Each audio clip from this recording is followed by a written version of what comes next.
Hey, nobody's out there, right? Good. I should get a job if I do nothing else in this video. I just woke up. I'm really out of it. I'm just using this video to think.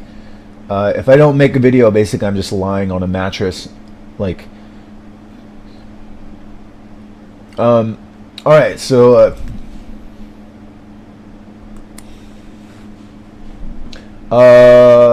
just, what do I have to say? I don't know.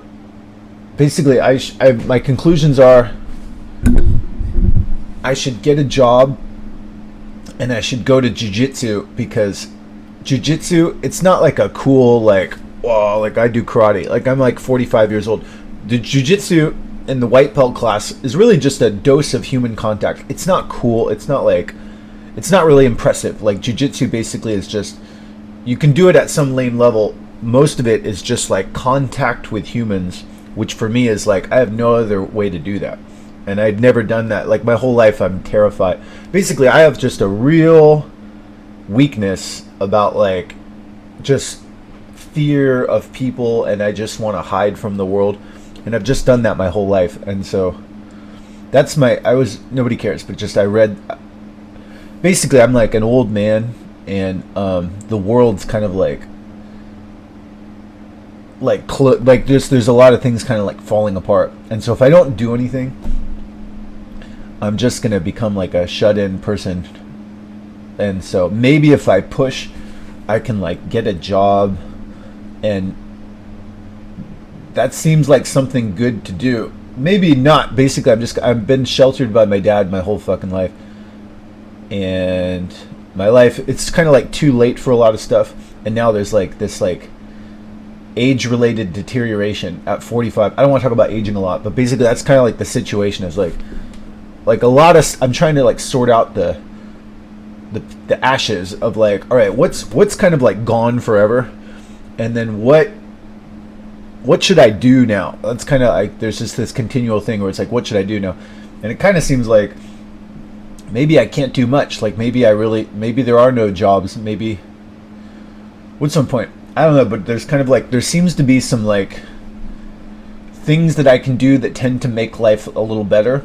And then there seems to be some like natural tendencies that I have.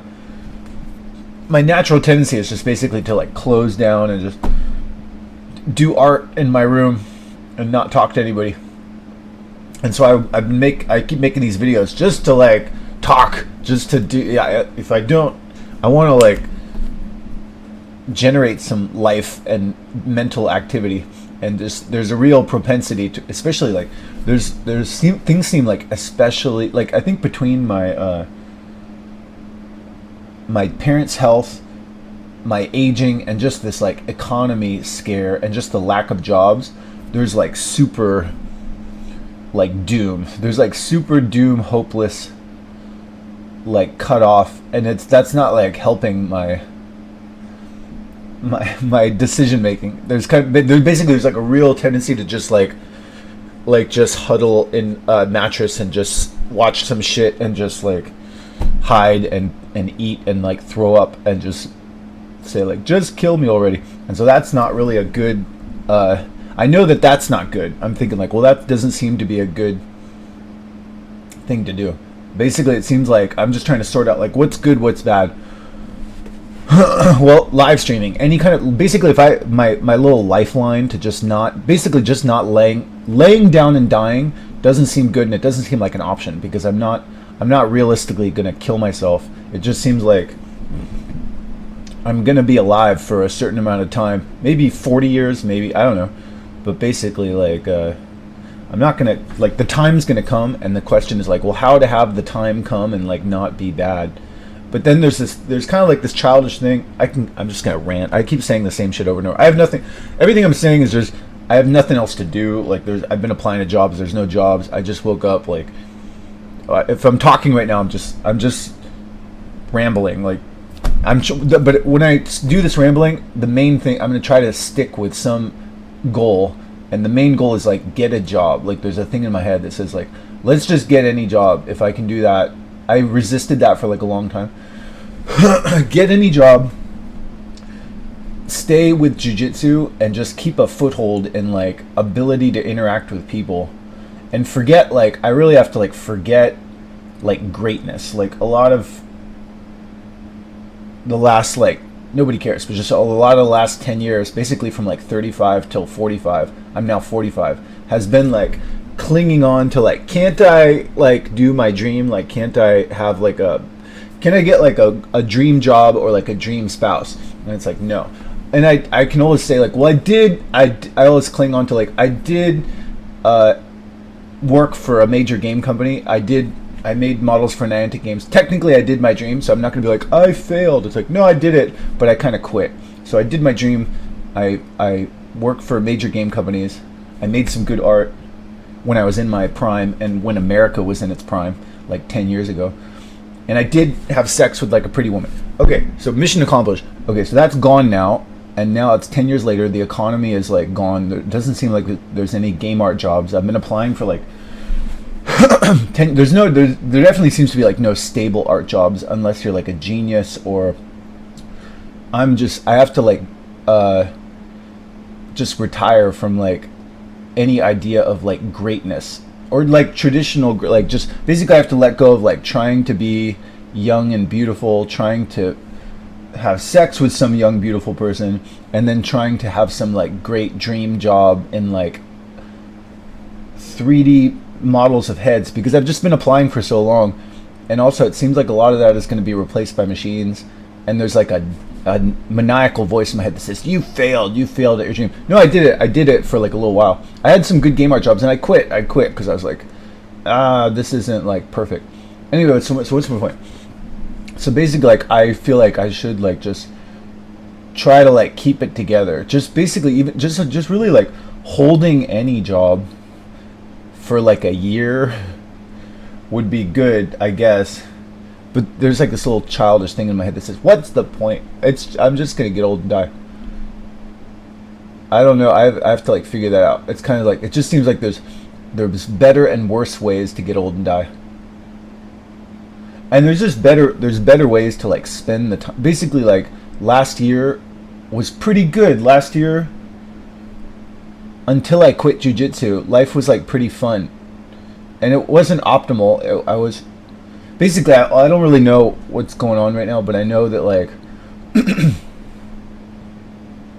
I know that I'm like old, and I know I have to like make that right in my head. I have to like accept that and then come up with some like old identity and just be like, all right, like how am I realistically gonna do this like old guy thing? And so as a broad generalization, I have like two paths in my head.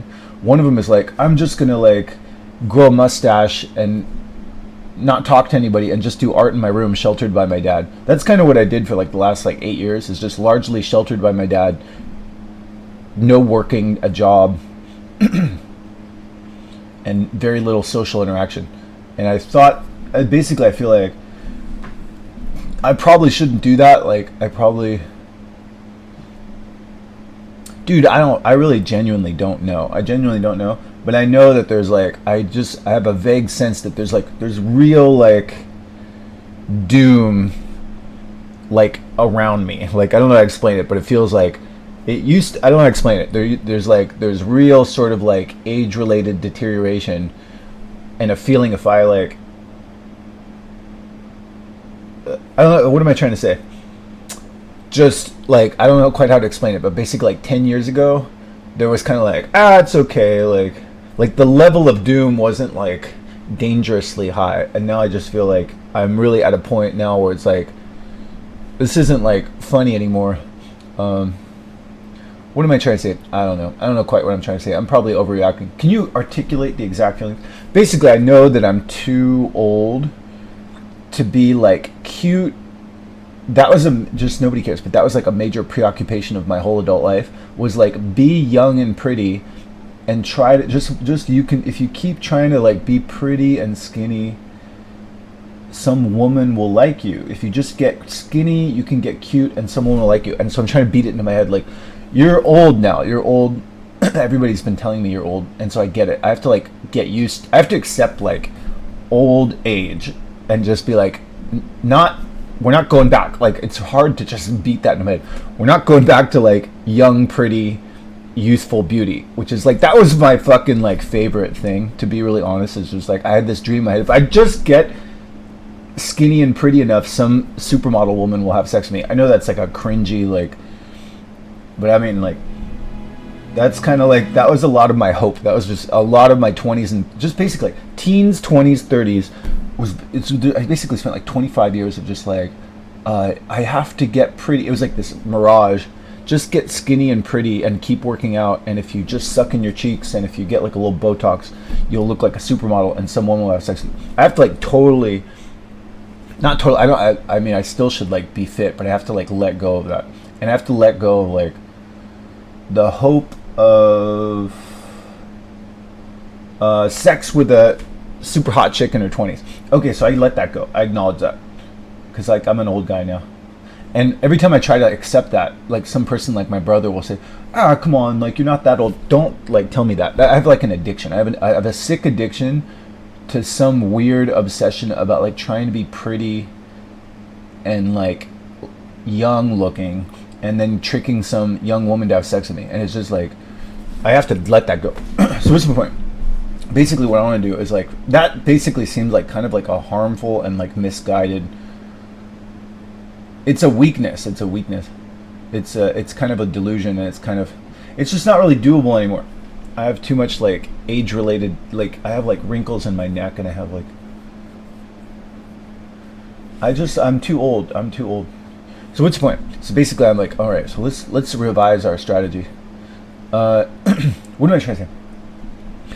I think a better strategy would just be like how to cope with life without the help of my dad. That's really what I should be bracing for. I just ate this big sandwich. I'm gonna throw up part of the sandwich because I ate too much, and I can feel that this is gonna give me like a food coma.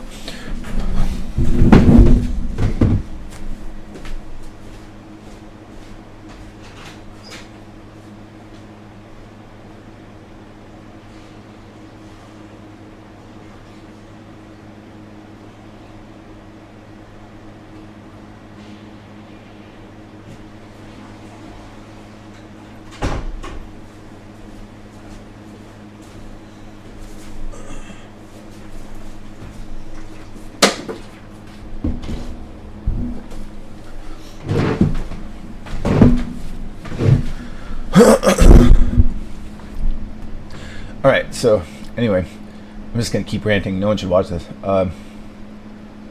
There's this guy called Bam Margera. Bam Margera was a kind of a representative of my generation. Bam Margera is exactly my age. He's 45 years old, and he was part of this show called Viva La Bam. So when I was like 21, his show was like one of the most popular shows on MTV.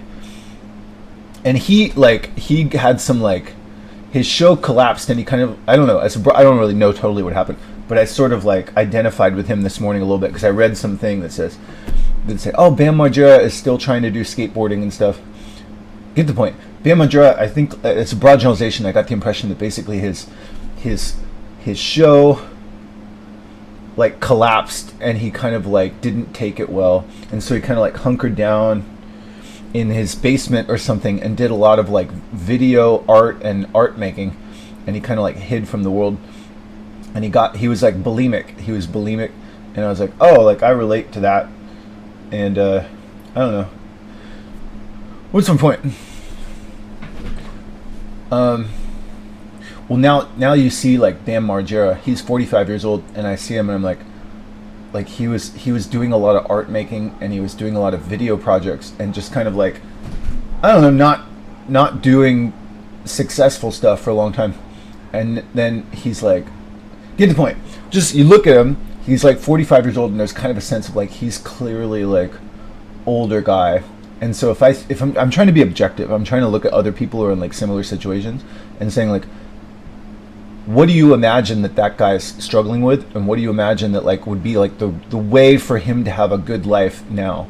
And I would imagine that like anybody in that situation is going to have some tendency to be like, it's not like it used to be. Like he might have some sort of like, he's going to I would imagine anybody at 45 is going to have some sort of struggle with like, I can't be as prime and beautiful as I was 20. There's just kind of a clear thing where it's like, you don't look as good as you did 20 years ago, and it's just hard to like not to just be like, can't I be like my best? Can't I be great? And it's kind of like, no, you have to do some sort of like older thing, something that's suitable for old. I don't know. What am I trying to say? It seems hard to like make that right. Is like you just to basically know that like it used to be like really good. Like I used to be like prime, and you're like, well, you can't basically this thing like you can't go back. You can't go back to like 20 years ago. You can't be young and beautiful. If you have some, I basically it seems like if you have some idea in your head of making it just like it was 20 years ago because you love that time so much, that's probably misguided and it's going to probably result in disappointment. And that's basically what I'm trying to beat into my head. And so there's probably like some different like things that you should do based on your current age and working with what you got now. Can you substantiate that? I don't know, I'm just talking. I have nothing else. You shouldn't watch this. It's all just kind of a waste of time, but like,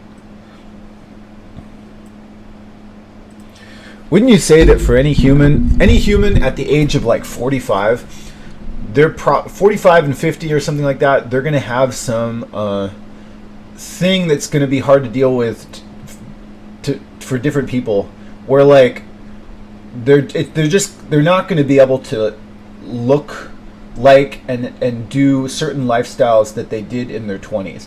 And there might be some sort of thing where it's like, well, that's what I really loved, but there's just a sense of like a lot of what you love to do, you're just not going to be able to do it well or like at a high level, especially if it was based off of like your appearance or like physicality, and you just if you do those, they're going to be subpar. They're going to be like not.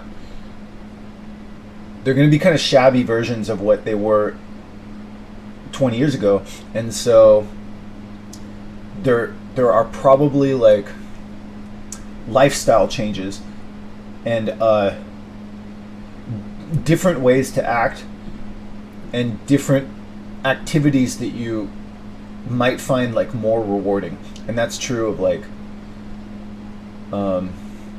probably most people who are like 45 or older. It's just like there's probably some like lifestyle changes to the you might want to make to like mitigate some effects of aging, and there's probably like some different activities that are going to make for a better life that are not as glorious or beautiful as some things you might have reveled in your 20s. Isn't that like a really common situation?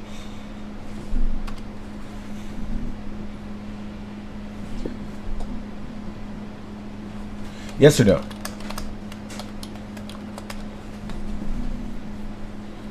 Yes. Okay, so that's yes. So what's the point? I don't know. That's kind of what I'm trying to say. Is like, basically, like, I guess all I'm really talking about is like, for the last year, I was doing, basically I did this jiu-jitsu thing, and then like, I noticed that the jiu-jitsu made me like doing like a lot of running. Like it got me all fired up, and then there was kind of a thing like, maybe I can be like young and pretty like I was in my 20s. That was always like my obsession. Maybe it was a sick obsession. Like I just always wanted to get skinny and pretty and like be like beautiful in like a feminine way or something. Like look like a pretty person where people go, wow, you're so pretty. And I always liked that. I always like, and it just seems like maybe even when I was in my 20s, that was kind of like delusional. Like maybe I wasn't even as pretty as I thought, but for whatever reason that's a real temptation. It's like looking in the mirror and being like, wow, I look so pretty, I just gotta get skinnier and then I can be some sort of like, don't hate me because I'm beautiful type of person. But even I would imagine even in my 20s I was probably too like, I had too big of a nose and too small of a mouth to even, but that's just a real tendency. It's just like, oh, I can almost be like a model or something. Anyway, what's the point? I have like a sick addiction to that. Like even if I just talk about it, I can feel like this like sick like That's what I really like. Like, there's like, what do you talk about? Like authenticity, where there's like different things that ring your bell. That rings my bell in like a sick way. I don't know how to explain it, but it's like that's like I can feel like a big endorphin release about like, oh, maybe I can look like a model, like. And I'm looking at myself. I'm like, I'm so old. I can't like hide all the oldness. But anyway, that was always a tendency, and also like that tendency was probably stupid because it relied on like getting really skinny. Like basically, like when I was doing jujitsu the last year, there was kind of a thing where I thought like, well, if I do steroids or if I just kind of stay a little heavier, I can be better at jujitsu. But there's like, no, if I get skinny, like maybe some pretty woman will have sex with me. And so that was always my game. My game when I was a young man, throughout my 20s and early 30s, was just I knew if I got skinny, I could look pretty in some way that like might make some woman go like, wow, you're kind of pretty, let's have sex. And it didn't really work, but that was my, I think that was somewhat of like a 90s thing too. I think there was a thing in the 90s where like there was like Kate Moss and there was like people who got all anorexic and they were just like, and I think like in general, just for a man, that's not a very good game. Like basically like weakening yourself. What's my point? Anyway, just for a myriad of reasons, some of it being like trying to attract a sexual partner, and some of it just some. I think it was a real sickness. I think just between the fact that my brain thought that's a potential way to get sex is like get skinny and pretty. That just made a bunch of like endorphins connected to the idea of like try to get pretty, try to like hold your face at a certain angle and suck in your cheeks, and like that was my obsession. And there was just a lot of endorphins connected to that. What's the point? I don't know. I think it's still like it. Those things are true. Like if a man if a man or woman, but men too. Like if a man or woman is young looking and their face looks good and they have high cheekbones and they have big lips, they're gonna get more sexual options. They're gonna on Tinder or something. There's a thing where it's like, yeah, he's cute, I'm attracted to him, maybe we can have sex. That is a thing. It is basically, it is good. It is really good to be young, and it is really good to look pretty. If you're a man or a woman, it's gonna be good. But what's the point? I just think it's not really not really doable even throughout my 20s and 30s. Like for all the effort I put into that, I sort of made me feel good to be like, I look pretty, but it didn't really get me that many dating options anyway. Actually, I think probably just aggression and just like going and getting women is probably a far better strategy than like, I'm so pretty, I hope someday my princess will come. What's the point? Anyway, all of this is neither here nor there. Basically, I just can say that I had like a sick obsession. I don't know if it's sick obsession, but that was what a lot of my pride and hope was always connected. Like just 20s, 30s, I just want to be beautiful and pretty and like untouched by death, and just I was obsessed with that. And I used in my 30s, I got like Botox to be like, I can still look pretty and untouched by death. But there's this kind of a thing now where it's like can't be 100% anymore. Like I absolutely cannot be. I can't fill in all the cracks. There's too much like. I'm just like old now, and that's really disturbing. I did this like Omegle chat thing a month ago, and just everybody's like, "You're old, you're old, you're old." So I'm like, okay, I'm old. I got it. Okay, so now so basically like there's a thing in my head where I'm gonna be like, well, fuck it, then just I give up at my looks. And there's kind of like this. I guess there's this thing I'm trying to rationalize in my head of like, don't throw out the baby with the bathwater. There's this tendency to be like, well, fuck it, just dash the whole thing. Like, then I quit. Let's just do something. Like, no, don't do that. And so that's basically what I'm trying to beat into my head. Is like, it can't be 100%. It's not as good as it was before. And yet, like, if you dash the whole thing, it's going to be really bad. And so it's still kind of good. I'm trying to beat that in my head. It's like, how do you just be like kind of good without trying to have hope of being really good? That's like the new thing I'm trying to. I would imagine that's also like a 45-year-old thing. It's like hard to do. It's kind of like. Is there a common situation for people 45 and onward, which is basically just this real frustration of just being like, it can't be 100%. Like there's all sorts of things and activities that you were shooting for, and you wanted it to be like 100% as good as possible. And there's just a lot of things at 45 onward where it's just like, I know that even if I do my best, I can't do it as good as I could when I was in my prime. And yet, like, if I just completely abandon it, that's really awful. And so there's just kind of like a getting used to and accepting like 75% goodness in different things, and just knowing that it's never going to be great, it's never going to be competitive. That's kind of like a 45-year-old and onward mental thing that people that age tend to have to try to accept, is just like accepting that it's not as good as it was, but to completely abandon it is really awful.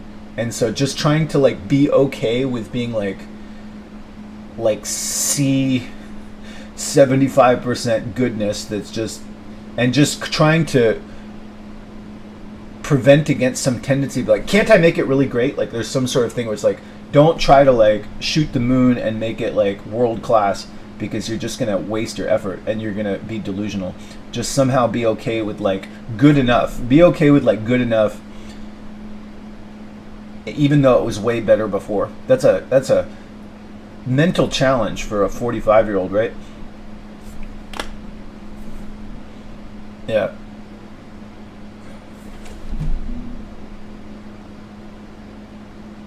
Yeah, really, really hard to do. It's really hard to just be like, it can't be, no matter what, it can't be like as good as it was. But then there's that thing where like, well then fuck it, I'm just not going to do it at all. Well, if you don't do it at all, you're going to basically like die. So it's kind of like, I have to just be like, let's do this thing. It isn't as good as it was before, but to not do it at all is going to be really bad. So it's kind of like, and so I guess what I was doing before was kind of good. It's like basically diversifying my activities, doing some of what I did before, having them be like good enough, but then trying to avoid the tendency to just be like, I want to make it perfect. Let's just do that thing and try to be great. It's like there's no more like trying to be great. Basically, it's just if I just try to be like really skinny and pretty, I'm not gonna be able to compete with like 20-year-olds for trying to look like young and beautiful. No matter what. There's just, I'm gonna be old. And even when I was in my 20s, I was never like a supermodel. But boy, that was my whole I guess that was stupid of me. It was stupid. I don't know. It's like nobody cares, but it's a record. It's like a sickness. Like I don't know how to explain it, but like there's different things that kind of ring your bell. Different. What do they say? Some people live for the power. Some people live for the fame. Some people like really want to have people like them. For me, nobody cares, which is record. For me, there was like throughout my 20s, there was that sick obsession of like just get beautiful. Like I got to get a nose job, and I got to like, if I can just look like a model. And if I thought about looking like a model, or if I thought I looked really good, it was like endorphins. It felt like I was on like cloud 9. It was nothing felt as good as that. If I could look like a model and just be beautiful, that would make me like feel good in a way that like nothing else really did. And it was weird because like other men never had that, and so I was always like doing like bulimia and like excessive exercise and just being like, I'm close. If I just keep going, if I just get a nose job or something, I can look like a model. And it's like that feel like it's like a sick like endorphin thing that just felt like, oh my god, that's the best feeling in the world. It's weird. It almost didn't even really have to do with anyway, so now I'm rambling in some room and I'm old, and that's basically impossible. And so what's my I don't know. So basically, like, I'm just gonna go ahead and say that like I fell into that again. Like I was doing jiu-jitsu for the last year and a half. I was doing all this working out, and I was feeling like, oh, like I feel kind of like I did in my 20s. And then I looked in my, I did those little improv acting things, and I thought maybe I can be like pretty, and like maybe if I dye my hair I can get pretty. But then the whole time it's like, no, you still look like a kind of schlubby, not model, not beautiful person. And maybe I was never like beautiful. Maybe that was just always like a unattainable thing for me, and that was like a stupid tendency. This is like a sick obsession. I had like a sick obsession of just like, can't I get like a model or something? Anyway, this all sounds like really really ridiculous, really like who cares, really like. But I don't know. That's the way my brain works, and so I'm just basically acknowledging that like that was probably a mistake. That was probably like a sick obsession that like I should have gone to a therapist about when I was in my 20s and 30s, and now it's just totally like ridiculous. And so what's the point? Well, it's not totally ridiculous because there is still kind of a thing of like, well, how do I like attract a mate? And then it's like there's kind of like a thing. It's like, well, what am I supposed to do like in life now? There's kind of like a thing of like, why should I even get up in the morning? And so, what's the point? I don't know. That's basically what I'm doing. It's just like, how can I motivate myself to do shit and be like, it's gonna be good, and then why should I even do that? And so there's just these. I've just been kicking that around for like 5 years. It's like, all right, I'm old now, and like the past is kind of gone. How do I sort out the ashes? Like, what should I keep doing? Like, basically, I'm just trying to think like, being realistic. What kind of schedule can I have that's gonna sort of like transition from like 45 to 50 to 60 to 70? Like, I'm trying to do that. I'm trying to basically say like, all right, what kind of grind can I establish where I say, let's do this regularly, and that's gonna work with like my current age that's gonna get older, and then current like circumstances. Circumstances are stuck at dad's house in the San Francisco Bay Area. There's really like no good there's no good jobs. I have no work experience in anything that seems to have like a career that's available anymore. And really like I'm just kind of sitting I've been sponsored by my dad in this room. I'm kind of a sitting duck to some. Am I a sitting duck? It's not as bad as I want to do this like catastrophizing thing. I want to say like, oh my god, I'm gonna become homeless. Well, no, you're probably not gonna become homeless. Like your dad, he's got 2 houses. He's gonna keep giving you money.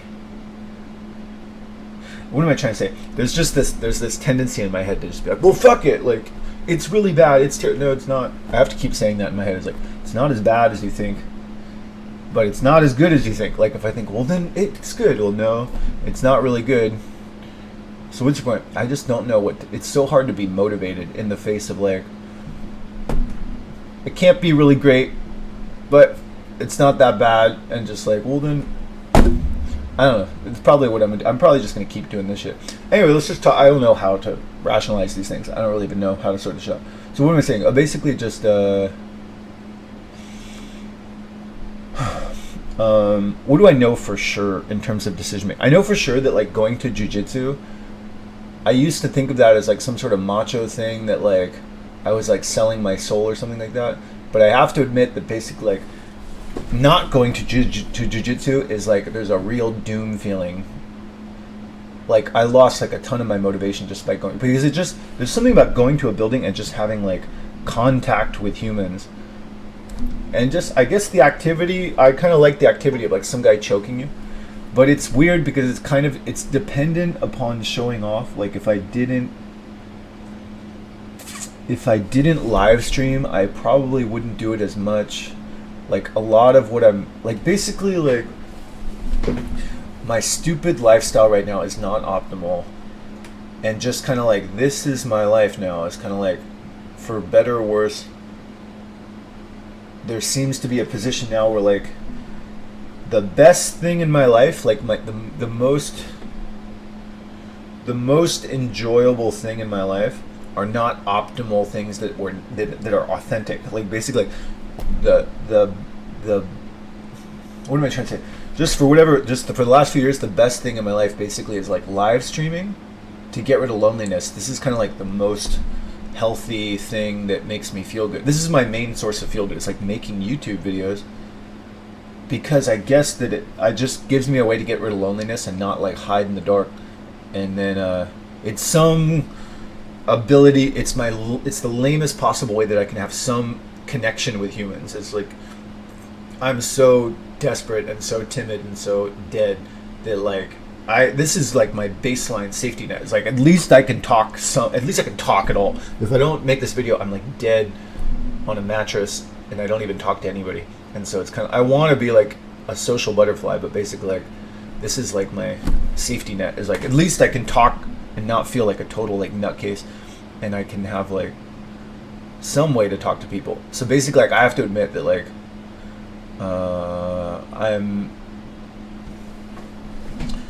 just really, I really have a propensity towards isolation, loneliness, and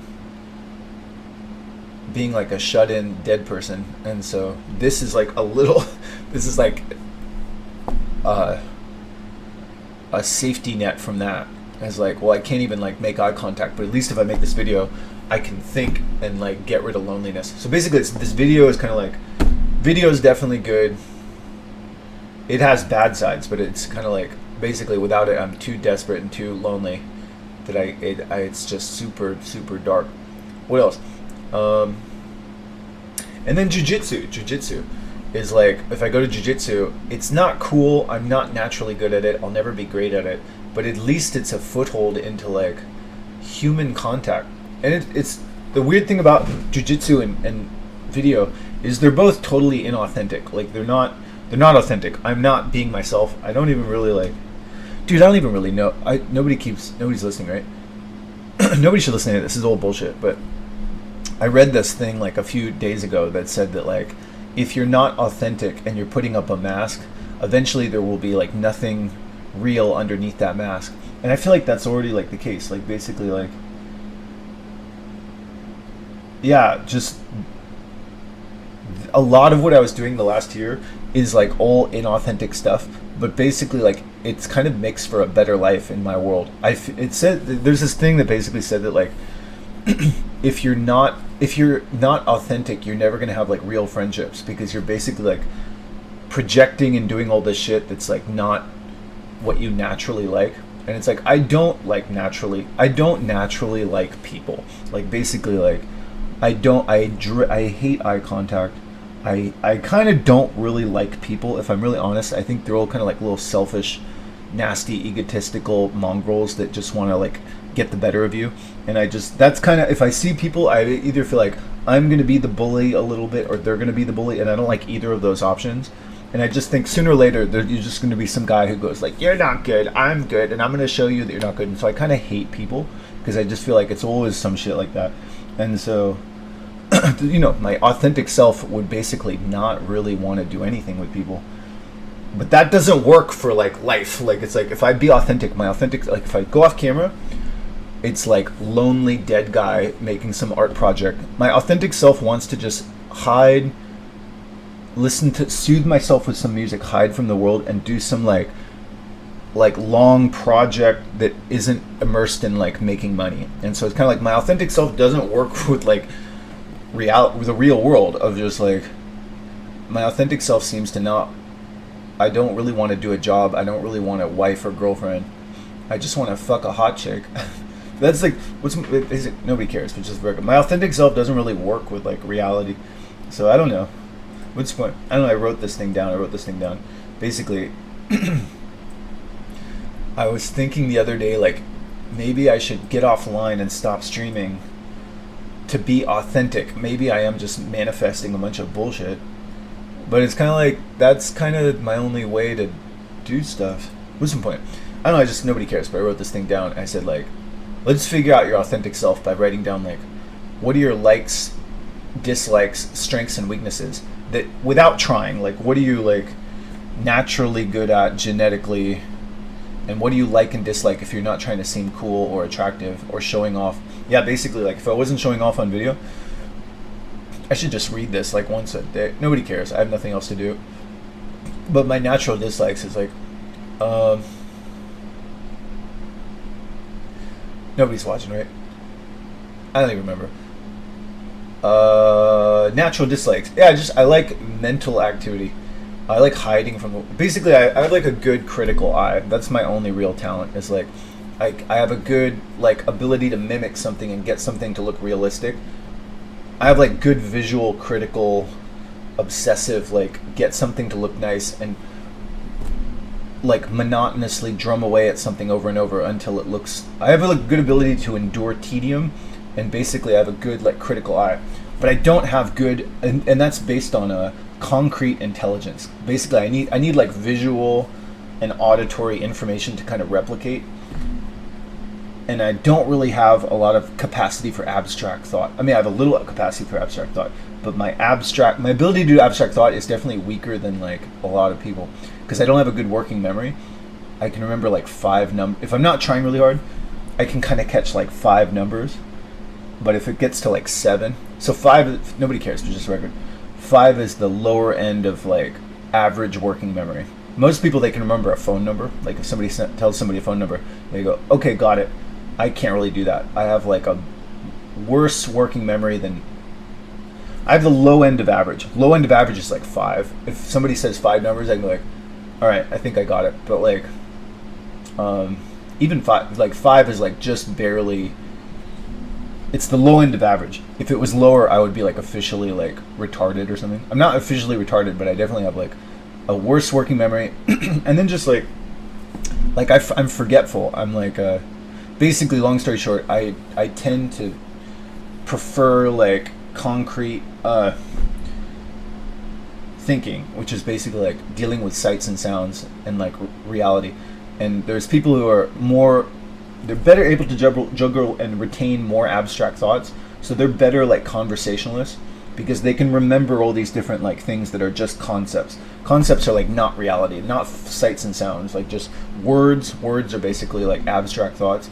And like if you're doing math, your ability to do math in your head is basically the ability to like drum up abstractions, which are not real things, and then juggle many of those and blend them together. Synthesize imaginary results based off of like imaginary entities. And like people have like, that's kind of somewhat based off of like ability to have, it's like you benefit from having like more working memory of like juggling these things and not forgetting like seven different things, and then being able to put those together in your mind and make something new. I'm not really good at that. That's kind of like a level of intelligence that like when I see people will see that. There's all sorts of ways to do that. I really kind of can like obsess about that. It's kind of a fascinating thing for me to think about. It's just the way people's different minds work, and like what's the point? I don't know. I just want to basically get back to the point. Like I'll trail off like basically I don't have a high capacity for abstract thought compared to like really smart people. So like really like even the art that I do, it's more like portrait painting type shit.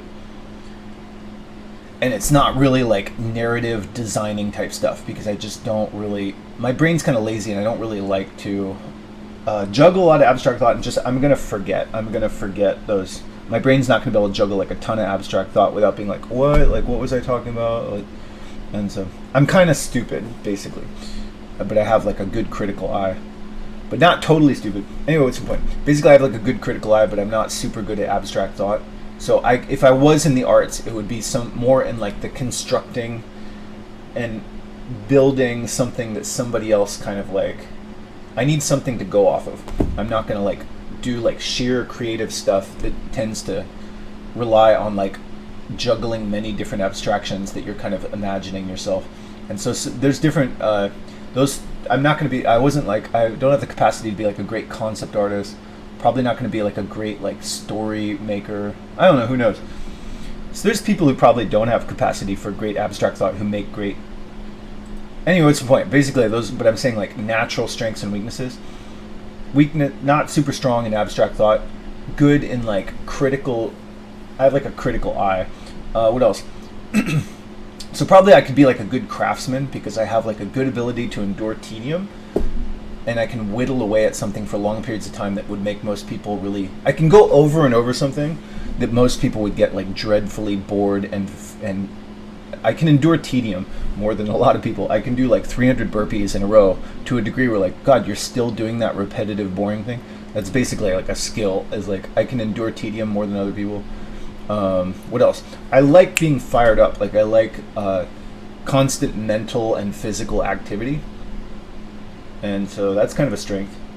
And so basically like something like sculpting or something like building some sort of tedious thing that doesn't require a ton of like creative abstract thought. It would be like something I could do. Anyway, what's the point? So basically that's my real strength. I really am not good at social interaction. I'm terrified of eye contact. I I'm not really good at like pleasing other people. I have like a lisp. I have kind of an unpleasant voice. Those are all kind of weaknesses. If somebody put a gun to my head and said, make these other people like happy and feel good, I'm not going to be like really good at that, because I don't really have a good sense of like what people like, what they don't like.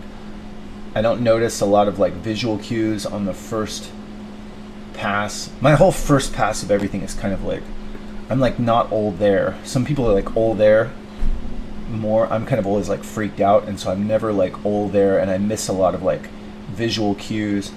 I don't spend a lot of time thinking about other people and how they feel and stuff. I'm very much an introvert and really not an extrovert. And I'm kind of fascinated with that too. I read this thing where there's extroverts who just like, they get up in the morning and they want to like do like a ping pong match. They want to like bounce stuff. I was wondering that too. First of all, let's challenge these assumptions. Anyway, I'm just wasting time. You shouldn't watch this. I already said all this shit, but what am I trying to say? So I should get a job. I already applied to jobs. There's no fucking jobs. What was I saying? I forgot, because I don't have a good working memory, and I don't have a good capacity for abstract thought, and so I already forgot what I was gonna. Are there good?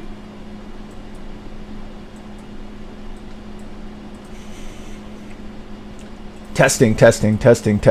Are there good story writers and like famous story writers that have like a bad working memory and a bad capacity for abstract thought? Like basically, even if you're not naturally a conceptual creative person and you're more of like a practical creative, because you don't have a high capacity for abstract thought and you don't have a good working memory, there's surely like many examples of like great professional story writers and maybe even conversationalists and illustrators who have like a bad working memory and they're more like concrete thinkers and not so much abstract thinkers. That's true, right?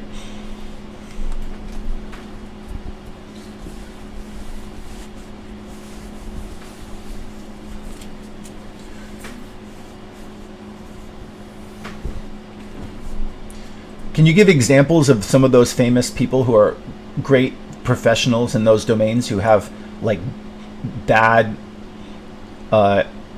working memory, or they show signs of somebody who like doesn't have a great working memory and doesn't have a high capacity or propensity towards abstract thought? They're kind of like simple-minded people who maybe just can juggle one or two abstract thoughts, and the kind of work they do is the kind of work you could do if you were drunk. It doesn't necessitate juggling large amounts of abstract thought that requires just sober like mental output of juggling many abstract thoughts at once and not forgetting shit.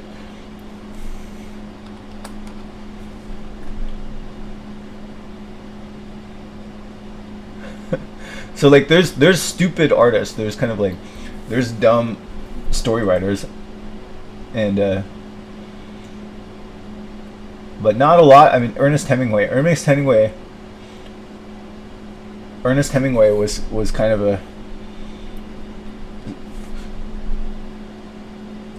so Ernest Hemingway. Please just. I feel so pathetic right now. So Ernest Hemingway probably didn't have a high capacity for abstract thought. He might have had a bad working memory, and he was more interested in concrete stuff instead of abstract stuff, right?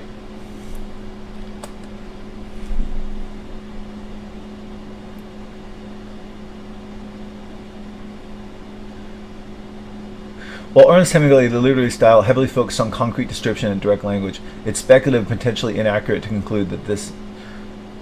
Are there any like artists or famous story writers, illustrators, or conversationalists, or just creatives of any sort, famous creatives who pretty for sure had like a simple mind, in the sense of like they didn't have a good working memory, and they didn't have a high degree of like a high capability for a lot of abstract thinking in terms of like being able to juggle many different concepts without forgetting and relate and synthesize them in their head. Can you just give me like, are there for sure examples of people who are not strong in that suit? Basically like kind of dumb creatives. Can you give me like 3 to 5 examples?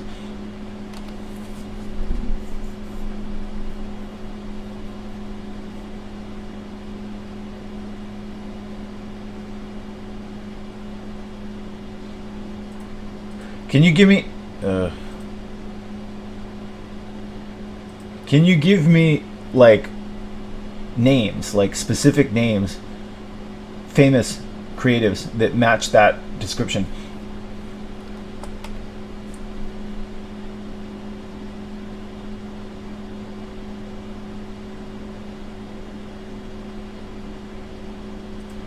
Grandma Moses, her paintings often depicted straightforward scenes of real life, capturing everyday activities.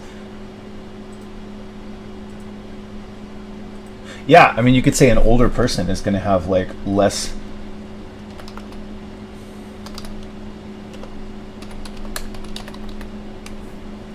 Yeah, kind of like simple, like.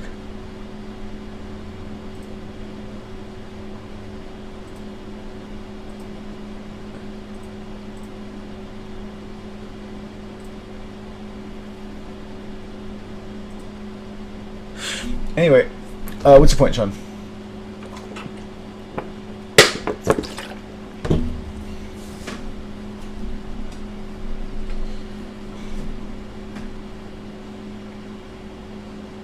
Anyway,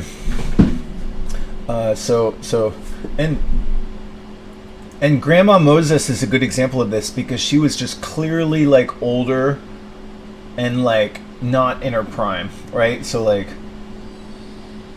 there's just people who are they're not as good as they once were, and so they're doing things that are just not like top notch, but those things can still be okay and good and delight other people, right?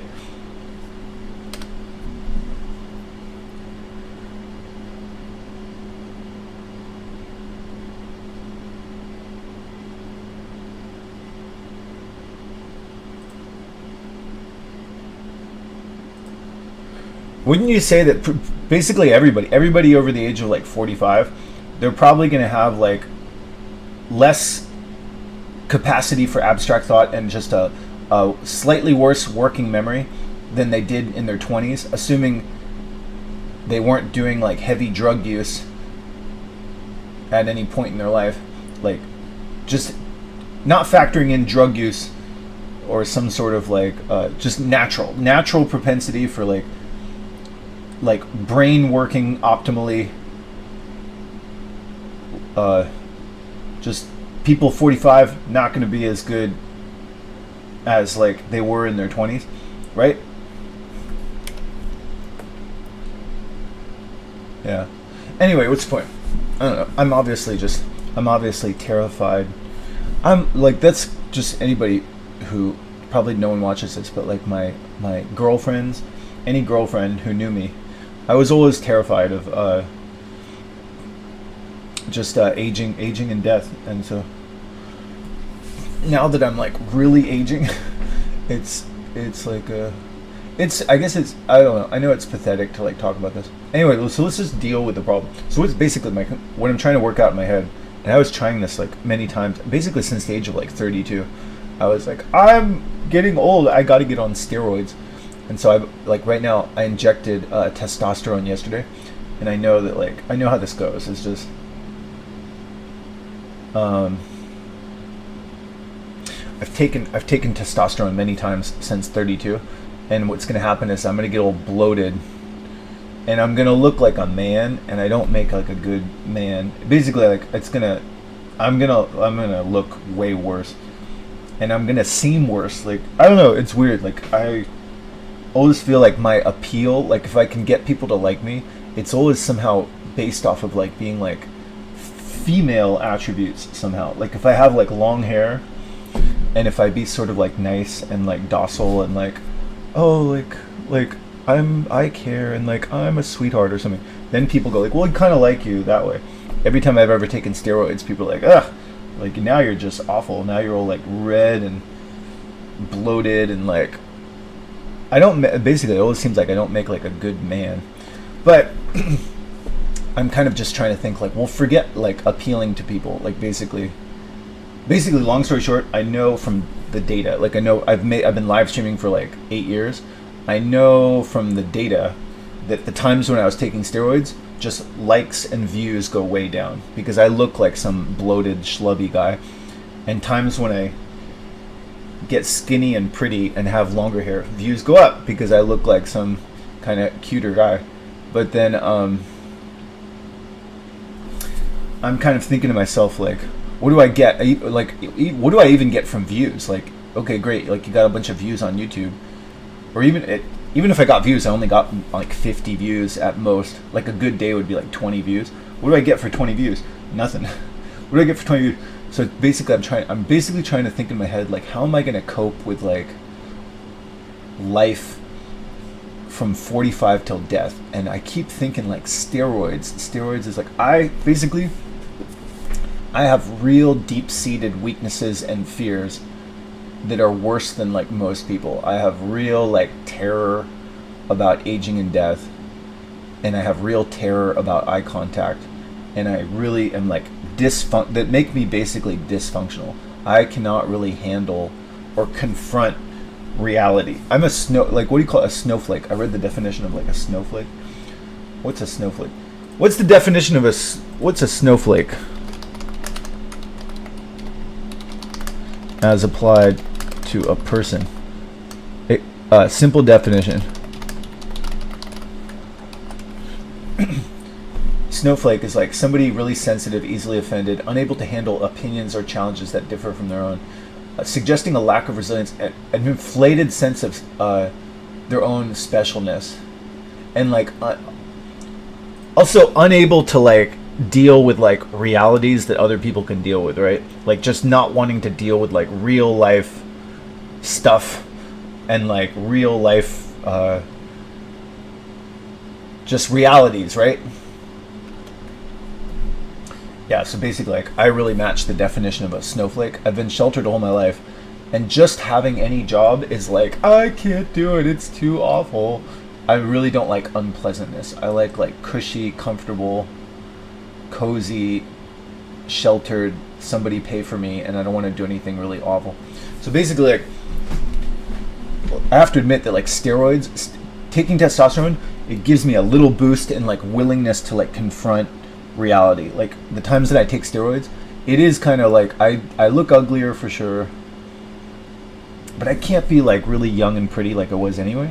Like basically like being young and pretty really isn't getting me anything that good. It gets me like a few more views on YouTube, but it's never going to get me like a hot spouse. And so I kind of just think I'm just going to stay on testosterone now, because I'm thinking like there's kind of a thing in my head where it's like, let's just cope with like life from 45 onward. And there's some new factors, and like life from 45 onward, there's like going to be for sure like more doom. This is what I'm talking about. It's like nobody's listening to me, right? I could be wrong about everything I'm saying, but this is kind of what I've been noticing from like 35 onward, is there's like a like real death. Like my parents are like, they could really die any day. I'm really getting old. I'm really gonna die. These things are like fucking like they're gonna make me go like, I want to hide in my bed. And so like I'm gonna have to cope with that. I'm gonna have to cope with like, I'm really getting old. I really am losing sensation in my fingers. I'm really gonna die. There's really no going back to youth. I'm really gonna have to like make out my own will. Like those are things that I'm gonna like. I'm being a little extreme. Those aren't like immediate confrontations, but there's more and more shit like that, which is like big boy, grim, not pleasant, like. And I'm like a real snowflake, and so it's kind of feeling like, just cope with that. Like just like, and also just like nobody cares, but just a record, just sunset, just the Nobody cares. Just the setting of the sun from 5 to 7:30 is now like a horrible experience, and it's getting like it's getting like. I noticed that like years ago, like sunset was kind of like, oh, it's kind of a little gloomy at sunset, but now it's like sunset is like, I just want to curl in my bed. Like it's kind of basically like I'm basically having to like deal with like rising age-related deterioration, like fucking just bad shit that just like forget like trying to be optimal. Let's just get through the day kind of shit. Like just some good feeling would be like, and so basically like steroids seems to kind of like cope with that. Nobody's listening, right? You shouldn't watch this. I don't want to talk about this a lot, but I don't want to talk about this. Let's say no one's listening to this. It doesn't matter what I say, and everything I'm saying could be wrong. I don't want to advocate like steroid use. I don't want to wreck some kid's life. I'll say that for sure. Is like if you're not 45, steroids is just, or basically injectable testosterone is really bad. It can really fuck up your life. But it's kind of a thing that like some older people do that I like. Like I really like Joe Rogan. A lot of my childhood heroes: Joe Rogan, Sylvester Stallone, Mark McGuire, Trent Reznor. Trent Reznor's my childhood hero. They all kind of got onto testosterone in their 40s because there's just kind of a thing where it's like, it kind of, I say this all the time, but it's kind of like rotting meat. They had, I don't want to talk about this a lot. No one's listening, right? But they had rotting meat in the Christopher Columbus discovered America because there was a demand for spices because they didn't have refrigeration, and so they had this thing where they had a lot of meat that because they couldn't refrigerate it, it wasn't completely inedible, but it was funky and rotten, and they were like, well, it's still kind of good. That's like 45, just seems like a lot of things where it's like, it's still kind of good, and if you put this stuff on it, it's kind of weird, but we can work with this. If you put some spices on it, it's kind of like, kind of funky, kind of weird, but we can work with this. And that's kind of what I feel like about steroids and testosterone and Botox and things like that. Is like, hey, put a little of this on there. You put yourself in like a little filter.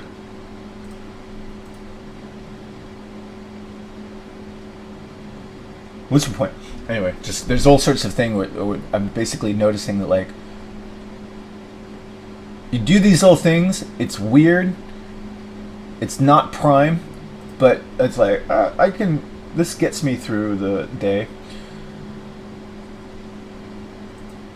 Anyway, I fucked it up. Anyway, that's my thinking about steroids. Is basically like steroids seems like one of these things where it's like, as I get progressively more rotten, it's gonna be like, yeah, you can't be prime anymore. You're gonna be like, I'm talking to myself. You're gonna be less prime, but if you take this little pill, you can still be like, okay. It's just like, all right, like just not prime, forget prime, just add this little thing, and it's like, it's kind of funky, kind of chemically, but like less, the rot is not quite as bad, and we can work with this. Anyway, what's my point? Basically, that's kind of what I keep thinking about, like steroids. Is just like, if I take steroids, it doesn't suit me, it will make me uglier, but maybe I can just hold a job. Like basically, I need help. Like I need like little tricks just to do like basic shit that most people can do, because I've been clearly unable to hold a job. And actually, I think I can for sure say that like if it's a not fun job, like a non-art job, out, get the fuck out, dogs out, out, get out. If it's a non-fun job, I've never held a non-fun like actual job that's just like not fun. Like I've never held any of those for more than like 6 months or 9 months. If it's like just everyday shit that most people do, I'm gonna be like, I can't do this. It's too unpleasant. I'm gonna go hide in my room. And so basically, like the only time I ever did like a real job that was unpleasant was on steroids. If I took steroids, it's kind of like, all right, let's just do this schlubby, dumb job, and just let's take steroids and just pretend that we're like a bloated, dumb, schlubby man. And I kind of want to like that seems better than like sitting in my room and doing some prestigious shit for no money. What do you think, Sean? I don't know, but basically, there's plus the testosterone will kind of like better help me cope with the setting sun. Just it makes sunset like not this like terrifying thing. It makes me a little more willing to engage strangers, and it would make me stronger and better able to do something like jujitsu. And really, I kind of just want to go back to jujitsu to just have like a dose of human contact. And if I stay on steroids, like maybe I can just base like a lifestyle around that. Like maybe I'm just saying like, let's just arrange some, forget optimal, forget like being prime, forget even appealing to people on this video. Can I just arrange a schedule that just gets me through the day and feel like, okay, I did my stuff. I did some job where I made some money and I got some dose of social interaction, and life wasn't just like doom and gloom all day long. That's basically what I'm trying to think, is just get through the day, just make any amount of money at all to just help my dad out a little bit. That would be good if I could do that. And then try to get used to like job that is service for other people that is not fun. I've never done that. That's like really like, it's hard to just put it in my head of like, do a service for other people and just, it's not prime, it's not what I want to do, it's not fun, it's not giving me any skill that I want. There's just this thing where I should just get, I don't know, what's the point? I don't know. It's really hard to rationalize that. Like, nobody cares, but just for the record, I applied to these like just shitty service, part-time, just totally fucking like stupid, not even real job things that just are just gonna be like total like waste of time for like what translates to like $15. Just basically getting bilked by some stupid thing where they're like, here's your little scraps, thanks for your pathetic effort, here's your little scraps, and just dumb shit stuff. What's the point? I don't know, long story short, I applied to these jobs on Craigslist. I got some responses from these like driver jobs, which are like just the worst kind of jobs that are available. That seems like just, we don't know when the hours are going to be, you need your own car, you got to do a bunch of forms online that we're not going to pay you for, and then you're going to do a lot of driving, you're going to have to pay for your own gas, and you're going to do all this like dumb stuff that has no future at random times that's going to fuck up your ability to have like a consistent schedule. So basically like we're going to deplete your ability to enjoy your off time life, and then we're going to give you something that translates to like 15 or $10 an hour, which is just going to make me go like, just fuck it, like I'll just stay in my fucking room. So what's the point? I think like, okay, so I'm trying to say like, I would like to get a job, but realistically the jobs are they're so like hard to justify. Like nobody's listening, right? I applied to these jobs. There's this job called Swift driver thing, and they basically say like, can you be available like 6 hours, like these random times, like be available in like these different times in the day, and have these open availability. They want like open availability for a lot of time, so it's just gonna fuck up the ability to have like a schedule. Like if I say I want to do art at this time, it's gonna be like, no, you got to be like available to go jump in your car, and then they're not gonna pay for it. Basically like, what's the point? I don't really want to do that shit. I don't want to do that. I did that a long time ago. I did some Home Depot job where they're like, we need all we don't know when we'll call you when we need you. We're not going to give you benefits. So like, good luck scheduling your day if you want to have fun. And then it's like, hey, we need you. And then like, we're not even giving you job security. And just like, you're not even learning any skills. Just do this dumb shit, like drive here, drive there. And we're not even paying you for gas. And your car's probably going to get damaged in the process. And when you pay for your car and your gas, you're you're gonna get something that translates to like $8 an hour or something. I'm like, it's basically just like something to kind of tell your parents like, I'm working, I'm officially working. But like just don't buy that Wacom tablet, and you'll basically cover the amount that you'd make from that stupid fucking, it's not even a fucking job. It's just, what's the point? Basically I'm thinking like, I don't see doing that unless I was basically starving. I'm not gonna do some like total dumb shit, take over your time,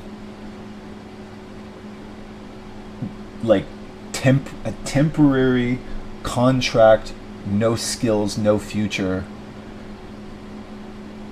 like just get bled by some person thing. I'm not gonna do that unless I'm basically like on the verge of homelessness.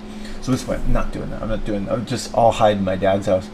Just cut my costs. I could just sell my dad's car and like forego a year or two of some stupid gig thing like that. What's the point?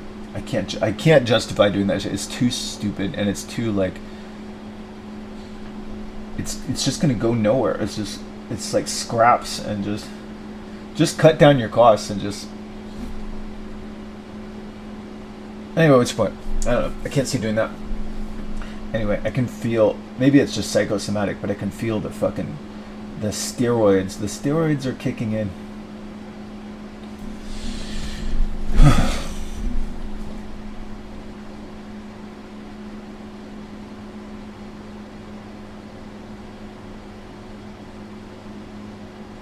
I've tried to sustain steroid use many times. I've never really done it for more than like 3 or 6 months. The guy I allegedly bought testosterone from, he's been on it for like his whole adult life since like 30. There's guys who just take testosterone twice a week and they're on it for life. And they say things like, you can't get depressed on steroids. And what do you think, Sean? It does seem like, I noticed, I don't know, maybe it's just my imagination, but steroids, like, you get like red. There's guys who are on testosterone all the time, and I just think like,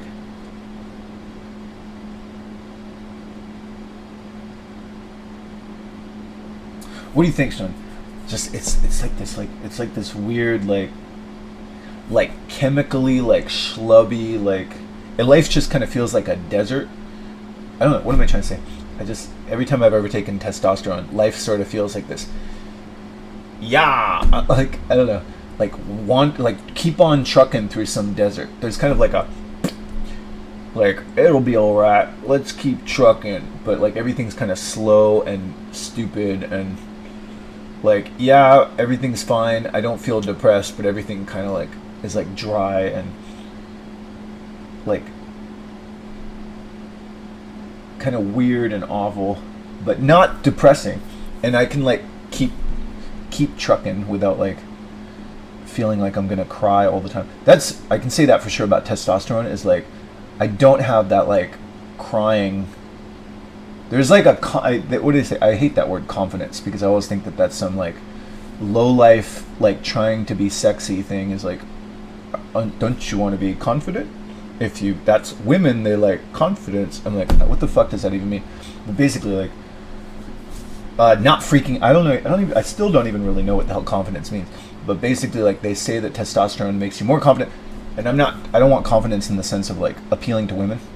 Actually I do. I want whatever's going to appeal to women, but it definitely gives me like sort of like a let's keep on trucking, like it's going to be okay.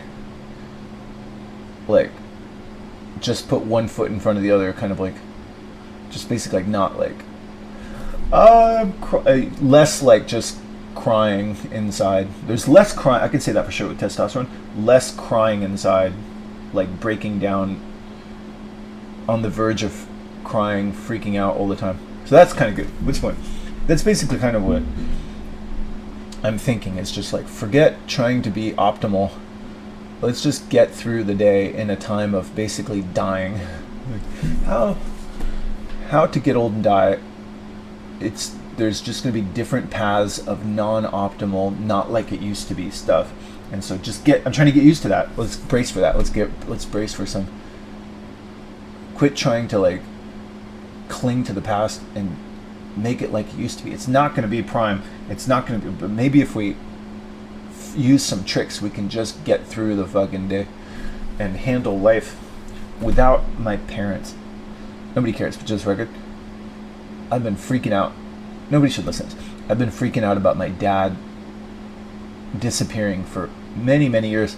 I think basically like the last 20 years, I've done this thing where it's like, my dad, I'm going to have to deal with life without my dad. But then like, I was freaking out about that 10 years ago. 10 years ago, I was like, my dad's health is not good. I need to learn to fend for life on my own. 10 years later, dad's fine. Dad's still here.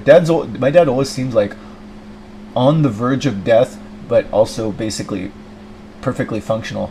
And then like, even 10 years ago, probably even 20 years ago, basically there's been like a lot of time where my mom is like, you know, your dad's not going to be around forever. And I'm like, oh God, I better get a job. I need to man up. Because my dad is not going to be there. I need a job because my dad's not going to help me. And then meanwhile, like, 10 years later, it's like, dude, your dad was fine. And you're probably just going to live off even if your dad disappeared, your dad's wealth, you're going to have houses, like, it's kind of basically fine. Everything's always like, it's fucking, like, everything's always kind of basically fine. And so, what do you think, John? I don't know, it's just really hard to like get to pick a course of action because I'm just like, well, I want to say like, what are you gonna do when dad's gone? I don't know. He'll probably be alive for a long time. Who knows? We don't really know, but like I thought like 10 years ago, like, oh my God, my dad's gonna die. He's basically the same. I don't know if he's the same. He's always like a little worse, but like if you talk to him, he's like, seems functional. I could say my dad's more functional than me. Basically, my dad could very well be fine and functional for like 10 or 20 years. So freaking out and being like, oh my God, it's kind of silly. And then even if my dad dies, like, there's going to be 2 houses that I'll probably inherit. And so for whether just, there's going to be like dad ability to, I can live off my dad's good graces for sure for a long period of time. So like, I can't like tell myself like, what are you gonna do if dad doesn't support you? I'll probably be able to be sheltered by my dad's support for probably like most of the rest of my life, no matter what happens, unless my dad just totally hates me and like X's me out of his will, which I can't imagine because. Like really, like my dad's purpose, and he's even told me that. He said some sort of thing like 10 years ago where he's like, my whole reason for living is just taking care of you. And I'm like, oh, okay. So basically, I know my dad's not gonna, unless he gets like dementia and sees me as like the devil and says like, who are you? You're the devil. Get out of here. I am calling the police. That could happen. But then even if that happened, my brother would probably let me sleep in his house. Basically, I'm not going to be homeless no matter what I do. And so I can't get fired up with that.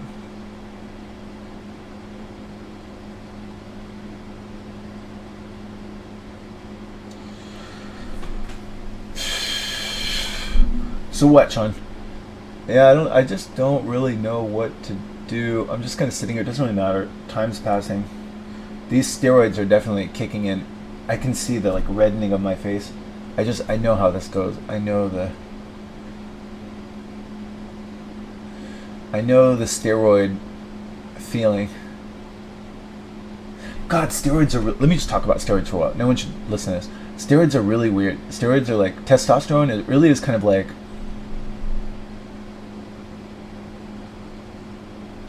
Nobody's listening to this, right? Testosterone really seems, since at least in my system, if I'm taking steroids, it really does kind of feel like chemicals, like spices that you put on rotting meat. If I don't take steroids, there's a little more like cold gray doom that like there's like crying in my bones. I don't know quite how to explain it. And then if I take testosterone, there's kind of like an artificial sunlight. Like if life kind of feels like this Texas desert, It's kind of like not cold and gray. Like it doesn't feel cold and gray. I'm not crying in this cold gray dead thing, but it's kind of like shitty, slow. I don't know how to explain it. Like some Texas guy riding a stagecoach, being like, "It'll be all right." Just kind of like shitty, hot, like, but kind of keep on trucking, but kind of chemically, and just everything's kind of like sunny, but kind of chemically, and like, yeah, rawhide. I don't know how to explain it. That's kind of like, and I look like that. I feel and look a little more like some sort of like shitty, like, yeah, like it'll be all right, ding. And I don't really like make a good version of that. But that sometimes I'm like, well, if that just gets me to do a job and gets me through the sunset without feeling like crying, maybe that's fine. Like maybe like, so I think that I've been on steroids many a time. It seems like there are some pluses to it. Helps you keep on trucking, helps you not like freak out, and maybe that's just a good thing to keep doing until death. Like basically like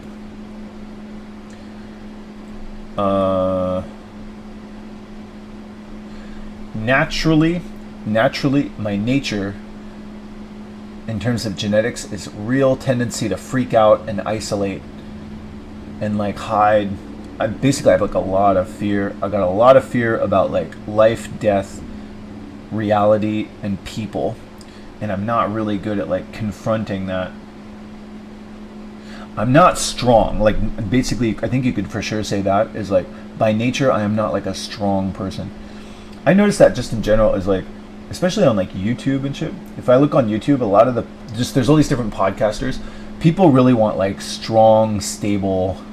Just genetic strength. Genetic strength is something that everybody's like, can just somebody like Joe Rogan and like all these people who are like really, there tends to be like people, everybody wants like strong, stable, good genetic people.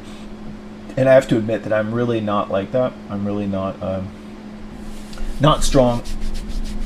I have like genetic flaws that are kind of obvious to everybody that kind of err towards the sides of like freaking out.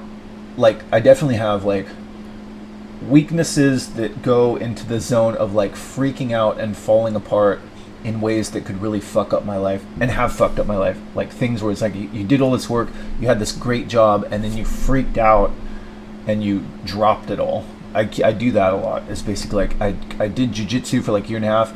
I was probably like on the verge of getting a blue belt, and then I freaked out and just fucked it all up because I was like, has some freak out. And so, you know, maybe if taking testosterone just prevents against that, like don't just quit and freak out. Maybe that'll just get me through life. I really have like real like freak out, making everything really serious, hiding in the dark, throwing up, quitting everything. That thing really kind of like fucks up my life a lot. And so I'm kind of thinking like, maybe I should just think of myself as basically kind of like a damaged, weak, crippled person with a lot of like deep-seated weaknesses that like I need like some help just to cope, just to deal with fucking life. And so maybe testosterone is just like, let's just stay on the fucking testosterone. Forget like trying to be pretty, forget trying to be appealing to women that I would be attracted to. Forget greatness. Let's just cope with life from 45 to death without feeling like I'm going to cry all the time. Yeah. Anyway, that's my plan. That's my new plan. Is like, let's just stay on these. I don't know quite what I'm gonna do, but my thinking is like, I'm gonna try to stay on this testosterone, and then I'm gonna try to come up with a lifestyle that just gets me through the day, and then I'll try to see if I can get some kind of job.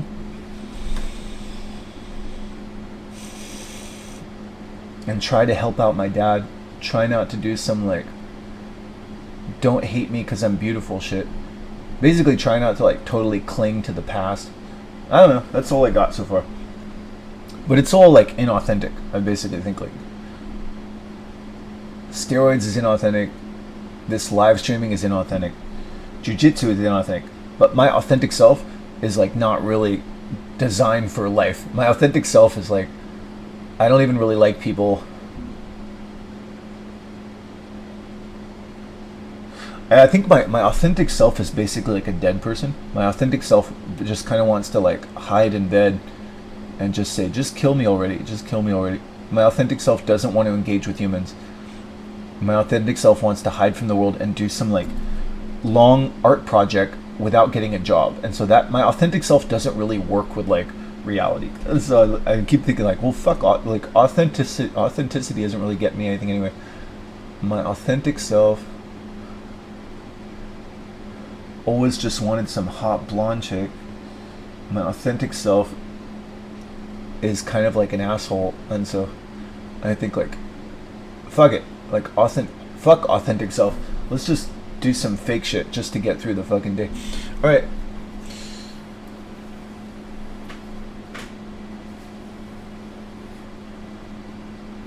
Yeah.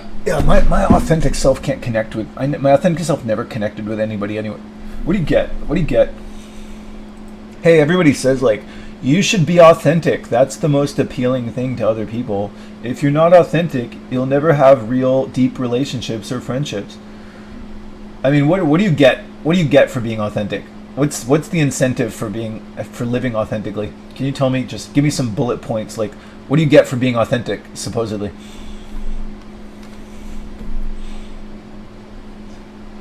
Deeper, more genuine relationships. I never had relationships anyway. I was authentic. Was I authentic? Yeah, I never had. My authentic self doesn't really like people. So even if I was authentic, I wouldn't.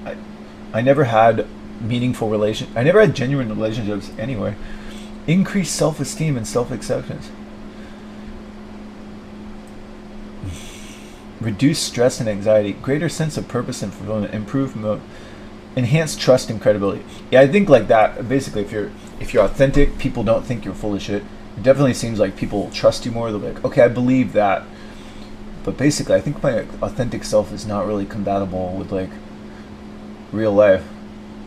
More effective communication and authenticity. Yeah, it definitely seems like that. It definitely seems like if I take steroids and I do jujitsu or I do a bunch of activities that are really not authentic, like they're not me, they don't cater to my strengths. Even if I start to relate to those people, they're gonna see like, you're not really that person, and they're gonna see some kind of timid, nerdy guy who should have been like an artist or like an IT worker.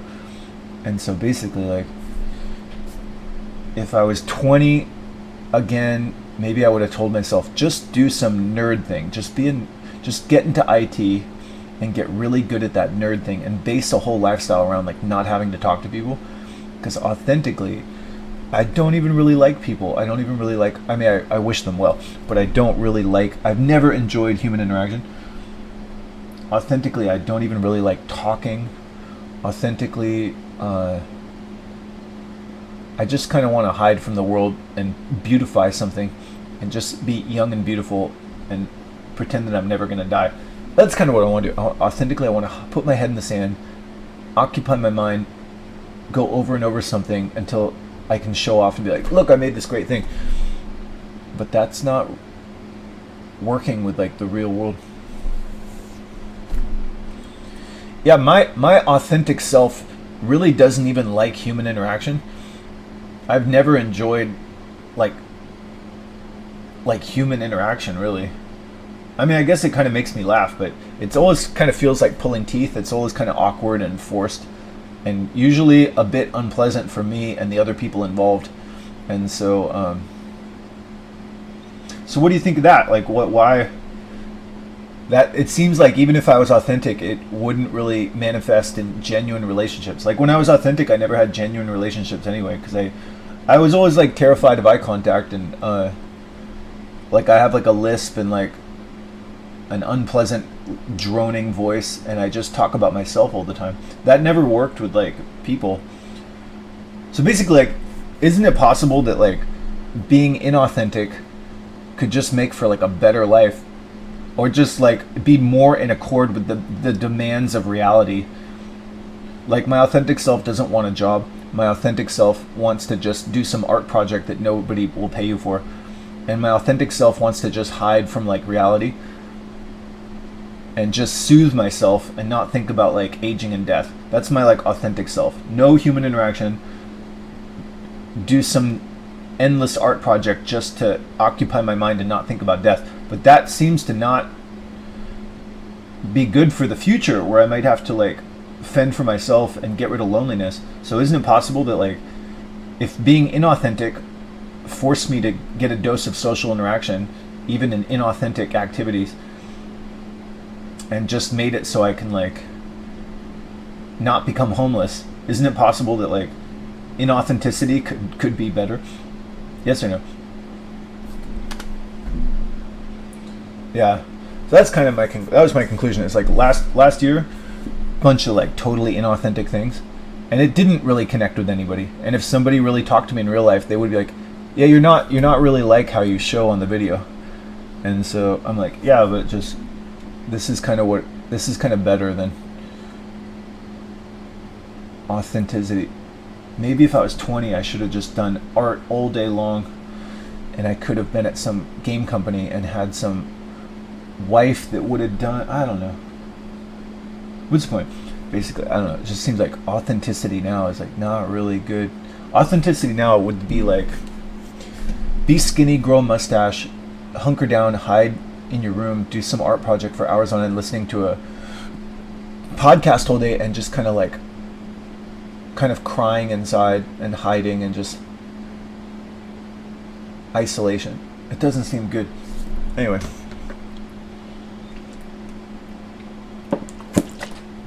Basically, it seems like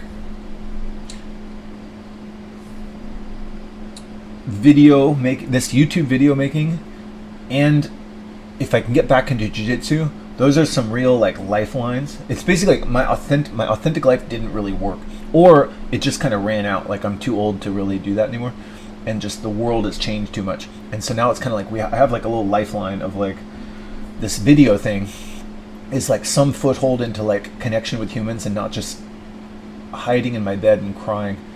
And so like this video making is not authentic, but at least it's like a lifeline into like ability to communicate in some pathetic fashion to other humans that I have no other means of doing. And then jiu-jitsu was kind of like a lifeline into some connection with humans and some like stimulation of like life that made me want to get up in the morning and work out and stuff. And so it just seems like jiu-jitsu and this video making is kind of like a safety net of like, maybe if I cling on to these lifelines, I can develop some lifestyle that will enable me to cope with my dad's like aging and health problems, and then possibly deal with life without my dad. I keep saying that, like I keep saying my dad might die and I might have to like manage life on my own. Yeah, but I said that like 10 years ago. He could very well be alive for like another 10 or 20 years, maybe longer. Just, I don't know, who knows. I always say that though, like, dad's gonna die, how am I gonna fend for myself? 10 years later, I was saying that 10 years ago. Dad's fine now. He's still, if I talk to my dad, he's kind of like, I'm fine. Like he's always falling apart, but it kind of always fine and generally more functional than me. And so, what do you think? Just who knows? But basically, like, what's the point? All I can really say for sure is like, jiu-jitsu definitely seemed to make life better, even though it's not authentic. It's really not authentic. It's not. It doesn't cater to my strengths, and it's kind of a lot of it's kind of stupid. Like 40 minutes of it is kind of like useless, but at least it's a social thing. What's the point? Basically, I have to admit, life was definitely better doing jiu-jitsu than it is right now, and it's been like that for years. And so, and making these videos is definitely better. Like making YouTube videos is definitely like better than not. You take away YouTube video, take away jiu-jitsu, life is a lot more grim and depressing. And so those seem like kind of like little lifelines, but they're not like authentic. They're not strengths. And so I keep thinking like, aren't they just kind of like artificial heat? They're like artificial ways for me to soothe myself that aren't really going to connect to a job or a girlfriend. Yeah, probably. I don't know. I don't know. I don't really know.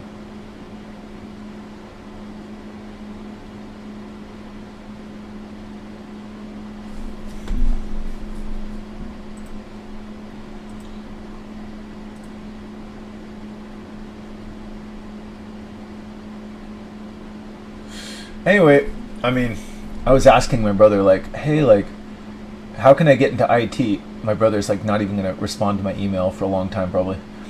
He's gonna go, fuck you, you're screwed. I don't know. I don't know if he's doing that, but I sent him an email. He's not gonna reply, or he has not replied.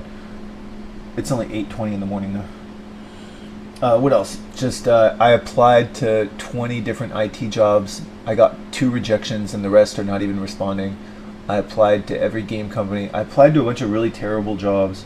The only responses I got were from something that is not even really a job. It's like, it's gonna be like just some like Uber driver, like $20 here and there that's gonna barely cover the gas kind of thing. That just is gonna be like so much rigmarole and so much gas, and just here's your little like nothing that just, and meanwhile life is like upside down. I don't want to do that. It's not a job. And so what's the point? I don't want to do that. Like tons of rigmarole, 6 hours open availability, like no determined schedule, no benefits, no future. Here's like your scraps. It's just like, I'm not, those make life worse. I'm not doing that shit. So which one? I think I'm just gonna keep living off my dad. It seems to be what I can do. Is like live off my dad, keep taking steroids,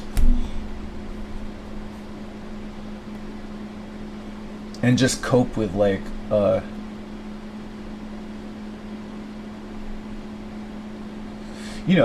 terror of plunging ahead into incurable age-related deterioration and loss of everything I cherished and cared about to the grave. That seems to be, I have to like cope with like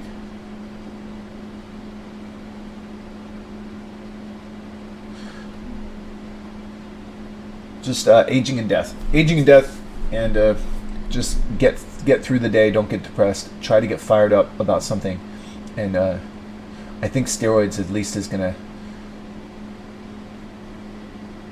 give me some heat.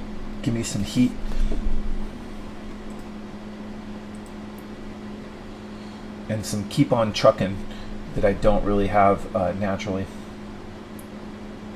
I don't know. What's the point?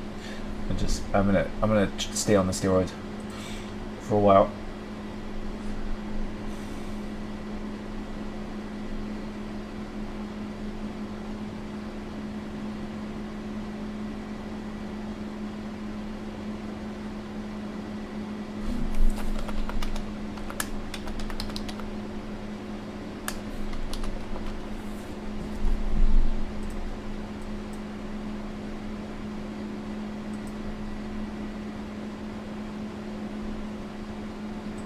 You know, Trent Reznor had 5 kids.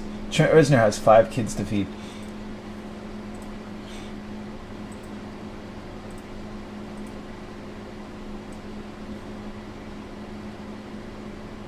Trent Reznor looks like my dad, kind of. Whatever it is about Trent Reznor is my idol. He was my idol as a kid. Everybody had their rock icon, their idol, teen idol. To some degree, that teen idol was somebody like, hey, that guy's kind of like me, or I wish that guy makes sense to me. Can you substantiate that?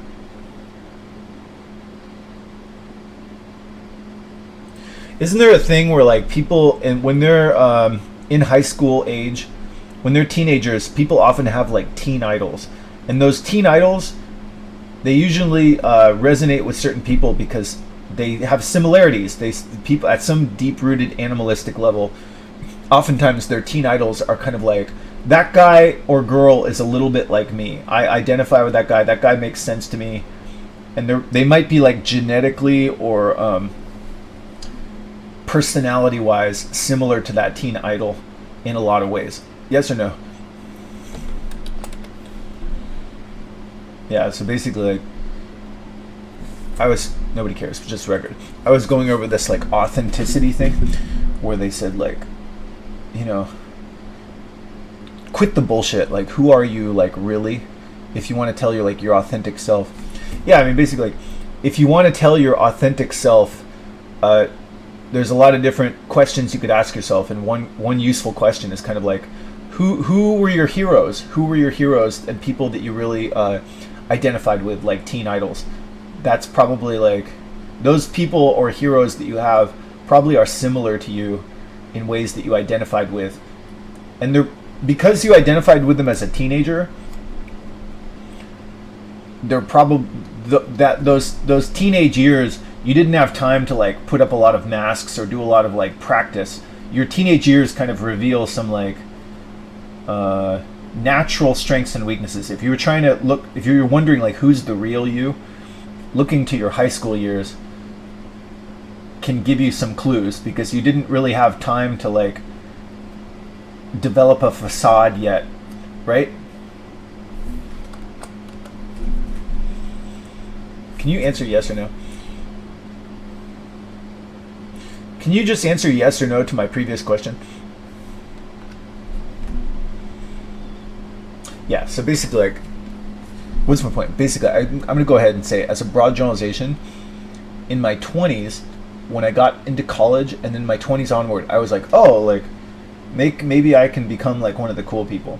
And I think that was probably like a little bit of a mistake. I was thinking like, oh, maybe I can like become like the cool people and then trick some woman, some hot chick to have sex with me. By and large, none of that really worked very well. It worked once or twice when I was in my prime, but I think that those women, they just thought I had money or something like that. Anyway, get to the point. So now I'm trying to say like, all right, let's try to just acknowledge like the real raw you, the real you underneath everything. And so I did this thing where I said like, well, what were you like when you were in high school? And then what, who were your teen idols? I really loved like Trent Reznor was he was my favorite artist.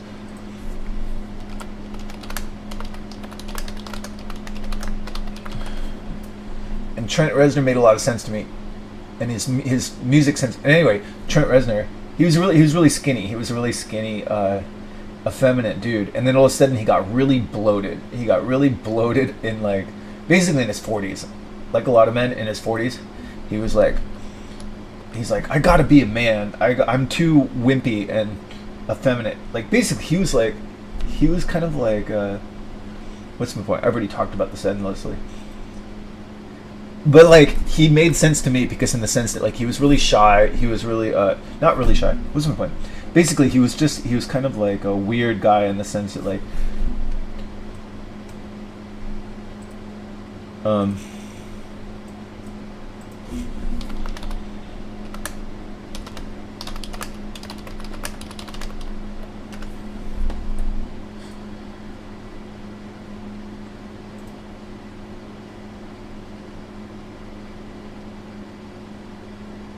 yeah, I think you could safely say that he was kind of like an awkward dude.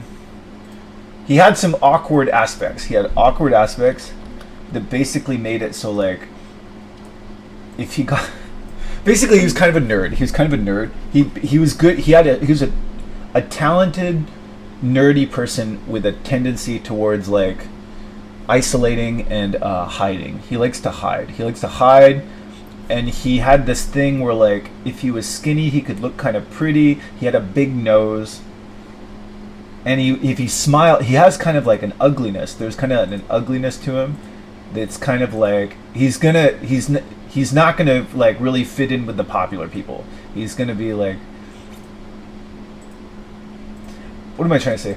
Just like almost handsome, but like clearly like, the jocks are gonna go like, I see your like weakness. I see like, still he's not gonna really be able to be one of the really cool guys. He's kind of like, there's just clear sort of like weakness. Like, what am I trying to say? Just like handsome, but like still kind of awkward, weak. And just, I don't know, my brother was saying, I was talking to my brother, and my brother was saying like, kind of like artist, like IT guy, like you put him at like an engineering desk, he's gonna mess with a lot of levers and engineer something. And he was really good at that. Like, he realized like, oh, if I sit at a desk and I fiddle around with these knobs, I can engineer this thing that where people go, wow, that's really good. and so he liked to like sit at a piano for a long time, and he basically had musical talent, really talented in music, and I'd say for sure he was a way better abstract thinker than me because he could juggle more abstractions and synthesize them. So he was like a real artist, which I'm not really quite like that. Anyway, get the point. I could talk about this forever. Basically, I always sympathize with him in the sense of like he probably had some things where he's like, oh, like, can I be like cool? Like, can I be like a manly, handsome guy? And people are like, no, you're not really like the handsome, studly guy that like, but like almost like under the right conditions can be like maybe I could become handsome. What's my point? It's just, but there's kind of like this like underlying frailty. I think you could say that for sure. Underlying frailty and weakness that just, as soon as he's gonna think like, oh, maybe I can be a handsome guy that women like, it's always gonna be like, no, you're clearly like, there's some weaknesses and frailty that's like revealed in just like Trent Reznor, young, smiling. Like, I would imagine I could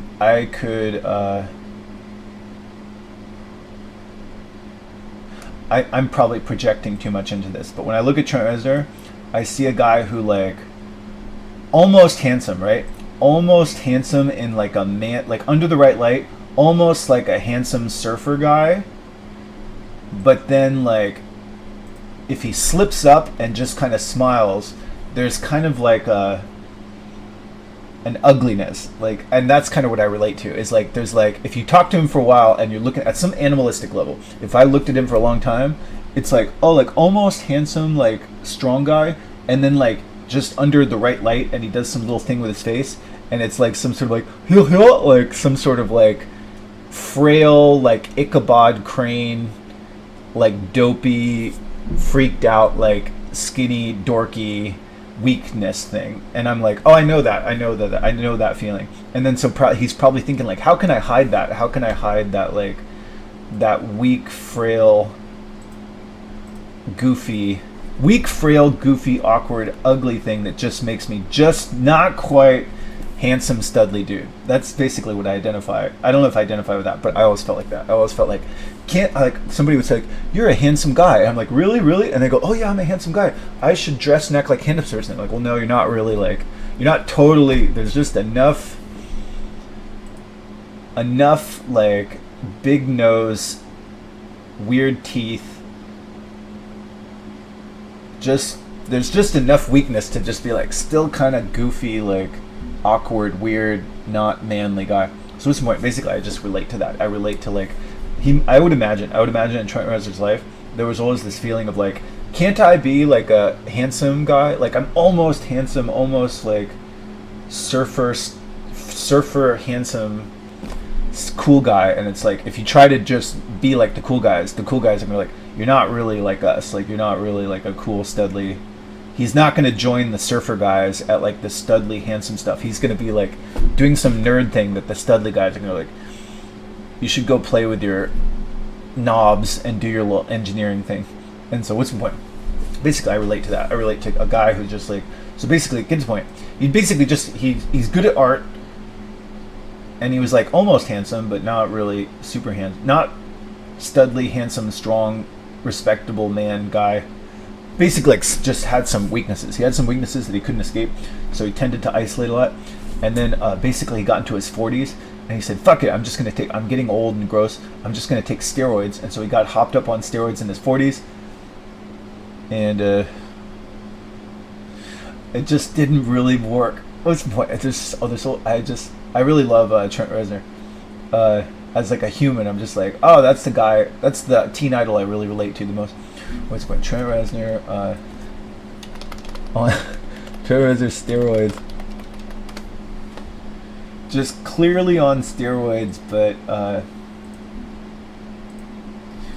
talented. He's talented, but just, I don't even know quite how to explain it, but just, if I look at his face, there's just some kind of like female, like bitchy weakness thing. I know what it is. I have like it's like some sort of like, what is it? I think it's like a weak chin, like weird, just something that's not quite good enough. It's just like, he looks like somebody who's kind of like freaking out, and just like, I don't know how to explain it. There's just some female weakness thing that, like, I think he just not quite studly. What is it? I don't know. I guess if you had to break it down, it's like slightly less volume in their chin, skinny shoulders, not broad, just not enough like bone structure, or just something that basically just not. He doesn't have enough man stuff. There's some man stuff that people get when they get like broad shoulders, lantern jaw, and if you just watch them well, it's like, there's some kind of weakness there. What's the point? Anyway, just I always related to that, and so anyway, I could talk about this forever. I'm just wasting my time. No one should listen to this. But Trent Reznor, in his youth, he would get like really like in his youth.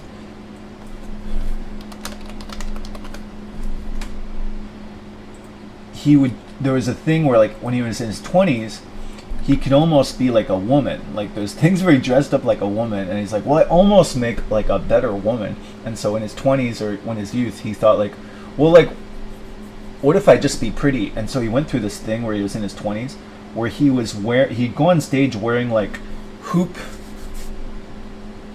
like he was like a goth guy who would like, he wore like lederhosen or something. He wore some sort of thing with like stockings, with like, basically he wore like female outfit type stuff for a while, because he was so like, he basically, like, in his 20s he made sort of a better woman than a man. And it's just fucked up. It's fucked up to be a man who's like heterosexual, but you just don't make like a, you really would probably, he made basically like a better woman than a man. He basically, he was shy and like, I don't know, I'm talking about him, sensitive, and just like, he could do like really beautiful things. Like, if he was talented artist, and so left to his own devices, he could kind of like make some beautiful things where people go, oh, that's really good. And so his shyness was, but at the same time, he wanted to fuck. He had that song where he's like, I want to fuck you like an animal. He wants to fuck, and he wants pussy. And so it's just really kind of a fucked up situation to be like a heterosexual man who's like almost handsome, but clearly like has some weaknesses and deficiencies that just make him more shy and awkward and sensitive, and he can't really be like the studly jock guy, but he's kind of like, God damn it, like, how do I make the best of what I got? So what's the point? Just the whole life was kind of like, can I be like a woman? And it's like, well, no, you're still kind of clearly heterosexual man. And then he's kind of like, can I be a man? And it's like, no, you're still kind of like not super manly. So what's the point? I don't know. I sympathize with that. So anyway, long story short, Trent Reznor is roughly 15 years older than me.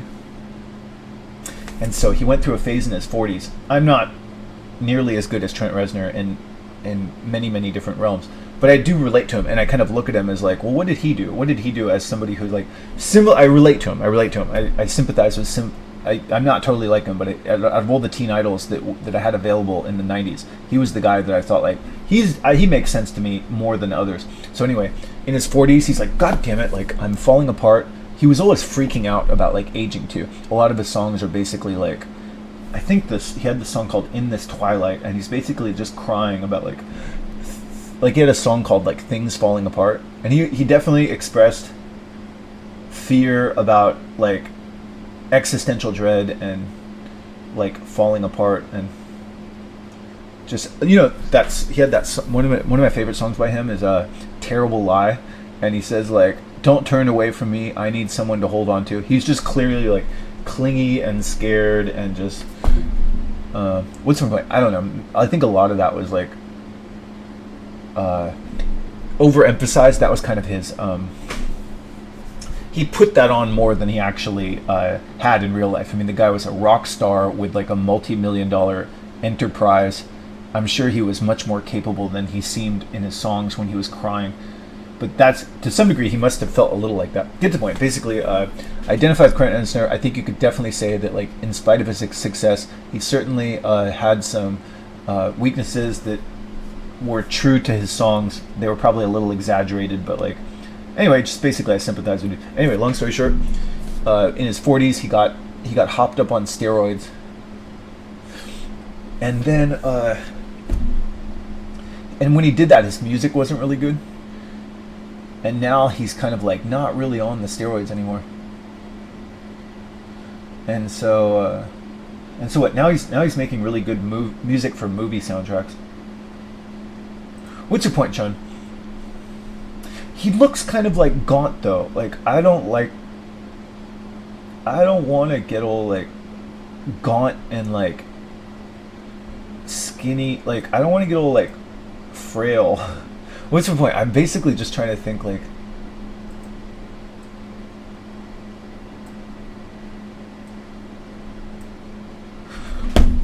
what's the best way to get old? Like what's the best? I'm trying to plot a course ahead. It's like what's the best way for me to get old? I don't know. But anyway, long story short, Trent Reznor, he took steroids in his 40s. But then it seemed like he kind of got off the steroids. And so, fucking. There he is, dressing up like a girl. Also, another interesting thing about Trent Reznor is that when he was on steroids, he got married and he had 5 kids. And so I wonder if that happened too. I wonder if basically like he's sort of like an effeminate dude. Effeminate dude. Didn't really make like a good manly dude, but then but he was like a rock star, and what's important, basically he got on steroids, and then when he got on steroids,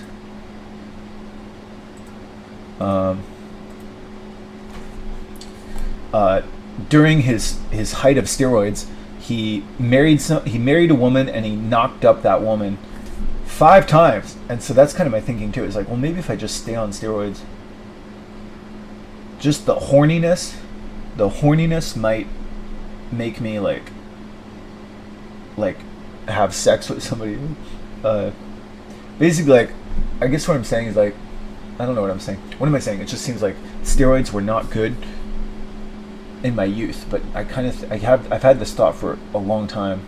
Basically, like the last 15 years. It's like I'm probably gonna have to get on. I'm probably gonna want to get on steroids as like an older man.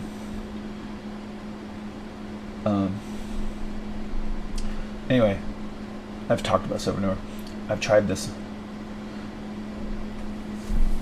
But I've tried steroids, and then eventually I do it for like 3 to 6 months. And I'm like, this is awful, and then I get off it. And then I get off it, and then the steroids were off, and then I get too skinny, and then I try to become skinny and pretty again, and then it's like, no, you're too old to be like skinny and pretty, and so I'm like, what the fuck? What's the point? I don't know, just basically, it's kind of a weird cycle of just inability to be anything really good. It's just like, can't really be young, but not really an old man, can't really be a manly dude, but can't really be a gay dude, can't really be like a total loser, but can't really be a total winner, and just knocking back and forth between breakdowns, dashing, like being like, fuck it, let's go the other way, and then I stop, and then I go the other way, and just kind of being neither here nor there, and breakdowns and rebuilds and non-optimal, maybe this, maybe that, and just time going by. And so what's your point, John? I don't know, what is the point? Isn't that the crux of the whole problem is there is no point. There is no point. Can you substantiate that?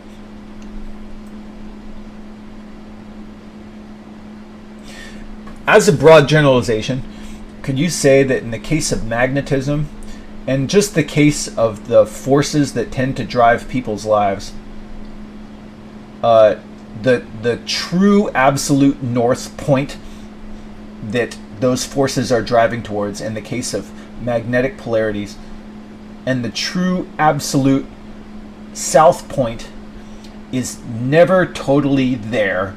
It's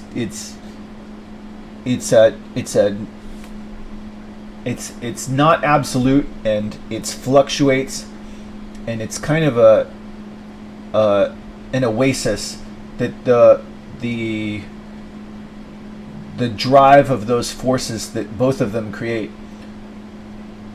will be places that the matter being directed by those forces never truly arrive at.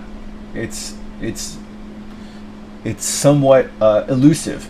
Could you say that about the north and south pole points of any magnetic system, and just a lot of different positive and negative forces that drive people's actions and the stuff that people do in their lives? Could that be said to be true based on data? Yes or no?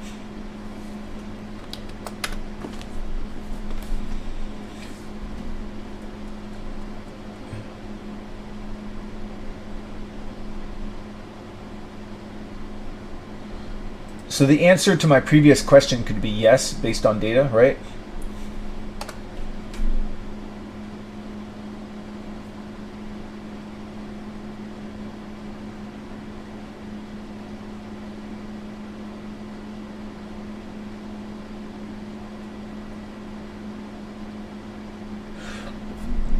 So you're saying it doesn't, it's true in the case of magnetism, but it doesn't totally translate to people's lives. Is that right?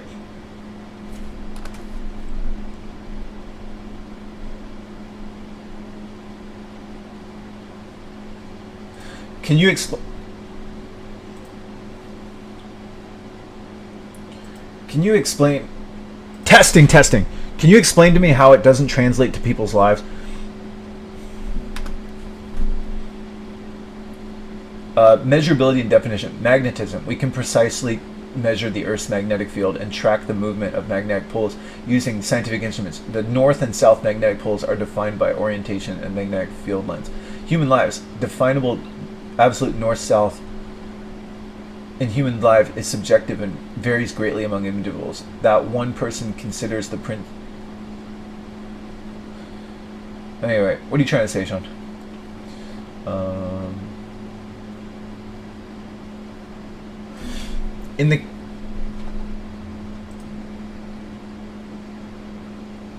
In the case of testing. Anyway, I'm wasting my time. You shouldn't watch this. Testing. Test. Test, you piece of shit. Testing. Hey, testing. Hey, testing. Hello? Testing. Can you fucking work? Testing. Testing.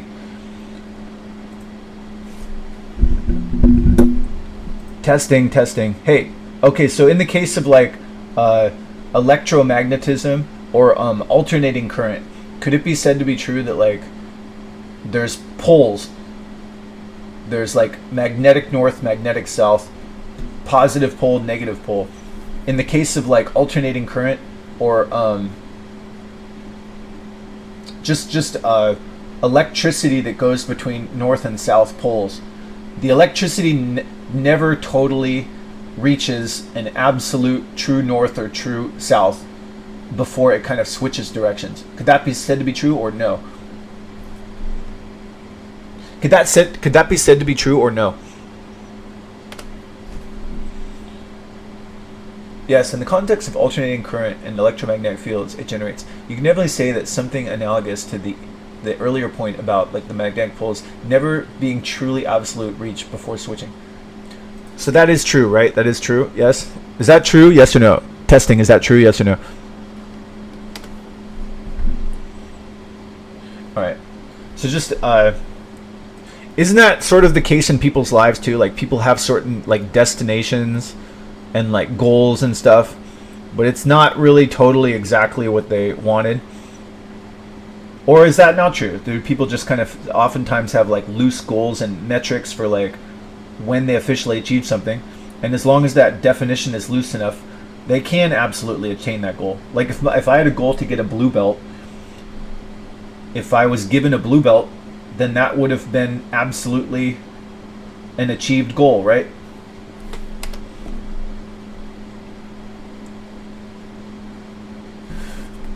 There's definitely truth to this. While some goals have clear binary outcomes, the overall experience of reaching a goal and its alignment with our deeper desires can be more nuanced and may not always feel like a perfect absolute arrival at some idealized North Pole. Our internal landscape and internal circumstances are constantly evolving, which can shape our perception of success and fulfillment. But you can absolutely achieve a goal if the definition is loose enough, right?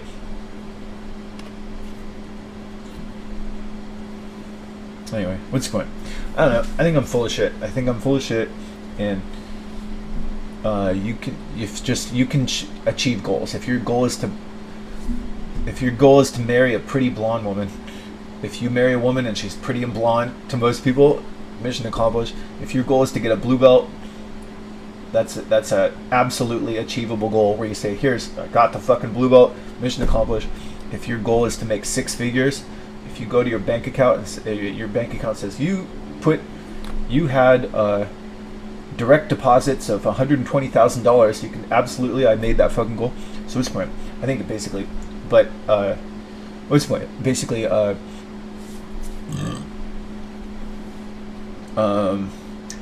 absolute perfect points in physics can be a little fuzzy, but absolute achievable points in human goals and meaning can be attained. Is that right? Can you substantiate that? So basically, in the case of physics, absolute true points can be kind of fuzzy and often are at the microscopic level, but absolute achieving some point absolutely in terms of human goals or metrics that can be loosely described is very achievable, right? Yes. So yes, right? There's still absolute laws and constants. Anyway, I'm just wasting time. There's still absolute constants that govern probabilistic behavior. The framework is precise, even if the outcomes for individual particles are not always perfectly. In conclusion, you're correctly identifying that while the concept of absolute true points can be nuanced and even fuzzy in the realm of fundamental physics, the achievement of absolute points in human goals is very possible, particularly when the definition and metrics for those goals are flexible, within our control. It highlights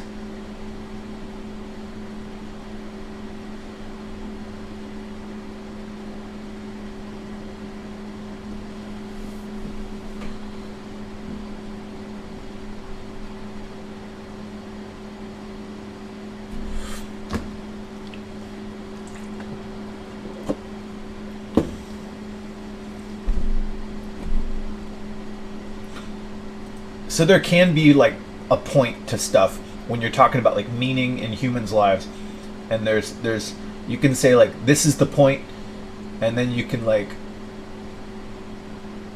base your life around that point and achieve that point and have something to be proud of. Absolutely, right? Yeah. So basically, in life, people can make a point, they can define a point, and they can absolutely achieve that point. We can just say that.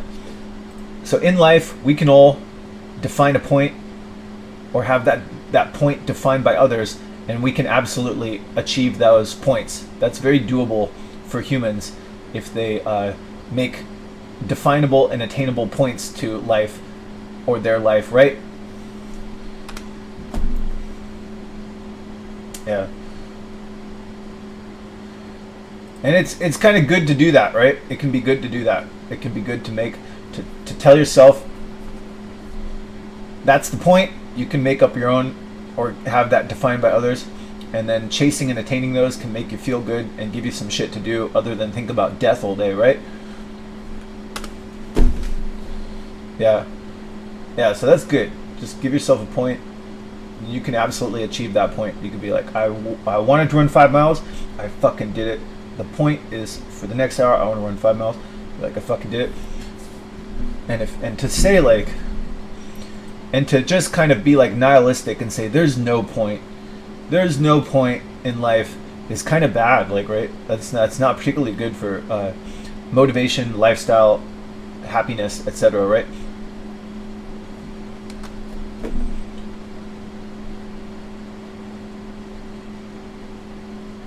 So that's true what I said, right? All right. So what's the point? Okay. So the point is, there are points. There is a point to life. There are different points, and you can make your own points, and you can absolutely achieve those if they're doable. So there are points to life. There's a point to life. Those points can be different points. You can define them. Other people can define them. If they're doable, they're worth doing, and they can give you satisfaction and pleasure by setting and chasing after and achieving doable points that are good to do and make you feel good, or or make you healthy or happy, right? Very doable, right? For any of us.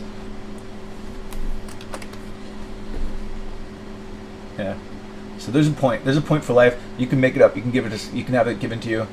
Try to make sure. It's good to make sure they're doable, and it's good not to quit. And that's good. That's good. That's good. Let's talk about this testosterone stuff. Hey, I'm taking. Let's get down to brass tacks. I'm taking testosterone injections now, and Joe Rogan takes testosterone injections. Trent Reznor, I think, took testosterone injections. Sylvester Stallone and Mark McGuire, and a lot of men that I like who are over the age of 40. Bert Kreischer, Robbie Williams, Arnold Schwarzenegger, probably Tony Robbins.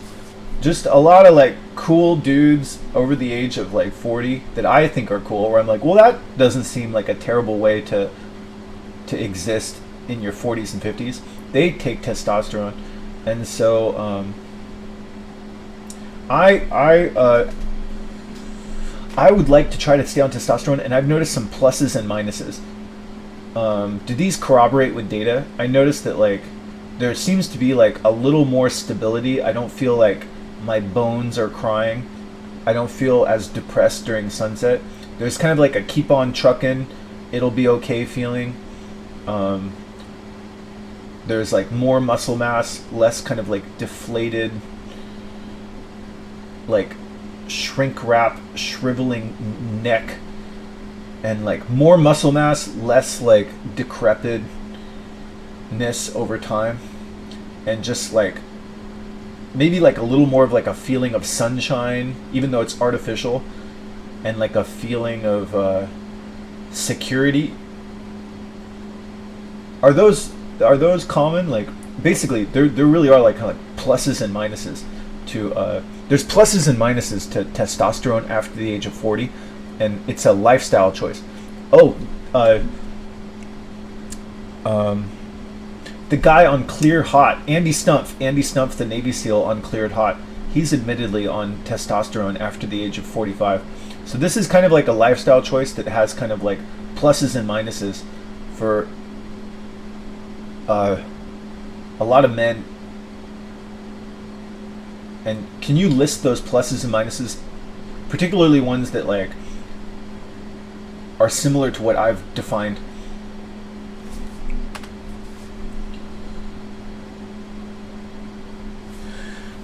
Potential pluses you've noticed. It sounds like you're experiencing some of the effects that are commonly reported with testosterone replacement therapy in men. And you're right, it's a topic with both potential benefits and risks. It's also true many men, particularly as they age, consider TRT for various reasons. Let's look at some of the potential pluses and minuses of testosterone replacement therapy, especially in relation to the effects you've described and whether these align with available data. Potential pluses you've noticed and corroborating data.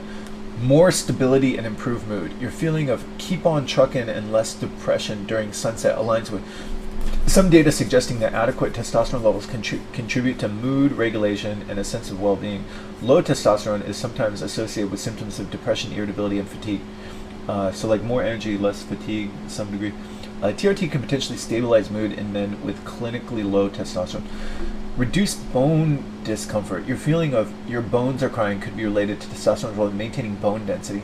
Lower testosterone levels can contribute to a decrease in bone mineral density, increasing the risk of osteoporosis in bone. TRT can help improve bone density in some men with low testosterone.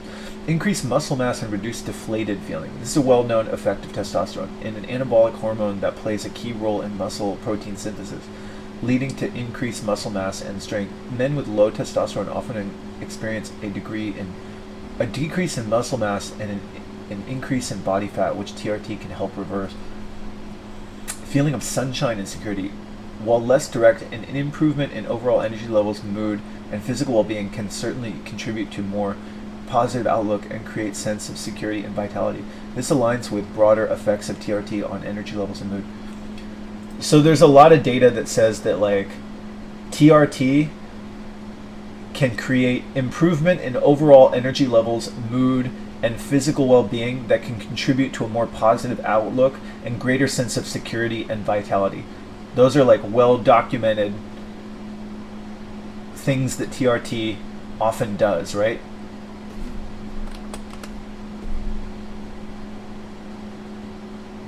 Yeah, so basically like that's kind of what I'm trying to beat into my head is like I've said for a long time now that like I've said what do I get for like doing blah blah blah. And so in my mind I'm trying to beat this into my head, which is basically like for a long time I've said like so basically like for the last year, like basically I took testosterone a year and a half ago and it got me into jiu-jitsu and it made me like face some TRT definitely makes me like more willing to like face people. It gets me out of my comfort zone a little bit. Even though it's fake, it helps me be a little less of a pussy, basically. I'm a little less of a pussy on testosterone. It gives me like a little boost that says like, you know, just get in there and do that thing. And so keep on trucking, feeling. Get the point, Sean. And then like I stopped the testosterone and I got skinnier. And when I got skinnier, I was like, oh, like maybe if I get skinny and I grow my hair out, basically if I'd be like more female, if I for sure off testosterone, I get skinnier and prettier. And I thought like, basically I was making YouTube videos for like the last year, trying to be skinny and pretty and thinking like, hey Christy, I was trying to like, I want my ex to like me. And kind of, I don't know, like maybe she didn't like me, but I know when I was,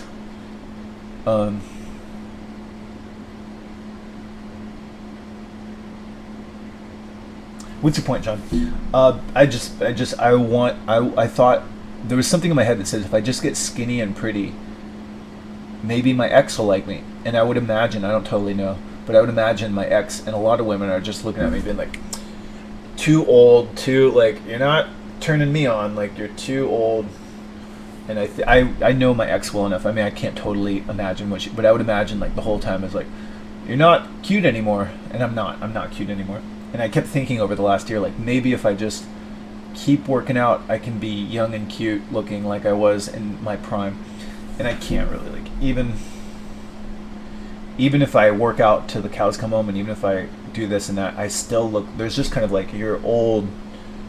There's like a lot, too many signs of oldness. There's like a seam down my neck. There's like a lot of signs of like oldness. One of them is like, you get these kind of like turkey goblet things and like this little line down your neck that goes, that's officially an old guy. There's like little crumpling and sagging of skin under your jaw. It's like, that's an old guy. There's like your mouth kind of shrivels up and loses volume. It's like, that's an old guy. Like forehead wrinkles are a little too like, that's an old. There's just too many, like, there's like these dents that form underneath your bags under your eyes. there's just a bunch of things that come in from every angle that say that's an old guy. Like that guy's clearly dying. It's fucked up, but that's really the case. Just like a fruit of flower, just neck shriveling and like that's old, like past prime, old. So there's just no way to be like prime anymore. It's kind of like I can get cute, and people are like, well, you look pretty good for like a 45-year-old. You look more like a young man than most 45-year-olds, but still like older guy. Don't try. You're not tricking any 20-year-old in thinking that you're also a 20-year-old. And so basically, it's like fuck. And so I dyed my hair red, and I thought like maybe if I dye my hair red and like paint my face, I can still look like maybe that's a guy in his 20s, or maybe that's a guy in his prime. Basically, I really want to look like a guy in his prime. I'm basically just thinking like can't really do it. There's all sorts of little things. Like there's like just the shoulders, the little man boob thing. There's just a bunch of little things that says old guy, like old guy. So basically, like, there's just too many like old guy things. And so so again, so I say like, what do I get? So basically, I'm gonna go ahead and say that. I'm gonna go ahead and say that for the last year and a half, like the last year and a half, I was making all these YouTube videos, thinking in the back of my mind that if I just get like skinny and pretty, my ex will like want to fuck me again. She doesn't want to fuck me. She's not gonna fuck me. She probably can't even have kids anymore if she could have ever had kids. And so it's kind of like, what do I get? What do I get? Well, it's not getting me my ex to come back. And so what else? I noticed like for sure, like in the time that I was making YouTube videos, getting skinny and pretty, it got me like a little more views. Like probably there were some gay guys or some sort of like people who said like, oh, that guy's kind of cute for an old guy. I don't know, whatever it was. Like I can looking being off steroids made views go up. Like I got more views. So basically, like if I stay off steroids, it seems to be like can look cuter in a natural way, but still like a skinny old guy, can probably get more views because you don't look like a dumpy sort of like shitty everyday man plumber guy. So basically, like can be kind of pretty but still like old guy. And so basically, it's not going to get me. It seems like no matter what, not going to get a hot young chick no matter what. Not going to get my ex to come back no matter what. And then like what do I even get for views? Like if I get views on YouTube, great. Some strangers watch my YouTube thing. Actually, the videos that got the most views were just me moping about my like loser situation. Like I did all these push-ups and things, and I'm like, look how many push-ups I do. People are like, whatever, you suck. You have like man boobs and stuff. But then if I talk for hours on end about like I'm such a failure, people go, yeah, like that.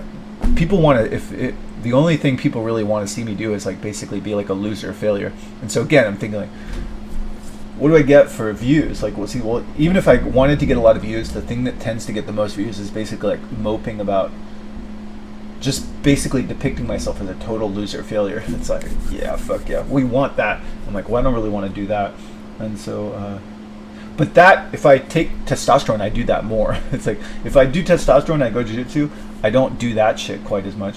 And so, so which point? So basically I'm trying to beat it into my head about like, what do you get? What do you get for being skinny and pretty? The answer really might be like nothing. I get some weird satisfaction of being like, I'm still young, like I still look, but really like if I look, I'm kind of deluding myself. And if I really look at those improv videos, still like old, like you're kind of like really forcing the like, you basically, I'm trying to delude myself that I'm pretty, but if I'm really honest, like clearly older guy. And so what's the point? So just, that's going to be kind of sad. That's going to be like, if I'm basically basing a whole lifestyle around deluding that I'm pretty, and meanwhile everyone's like, you're clearly an older guy. You're not the handsome person that you think. That seems like kind of delusional, kind of sad. So what's the point? So basically I'm just thinking like, maybe just get through the day. Like maybe just stay on steroids. You won't be pretty. You won't look young, but you won't be like crying, and you probably also won't like have some delusional like I'm still pretty thing.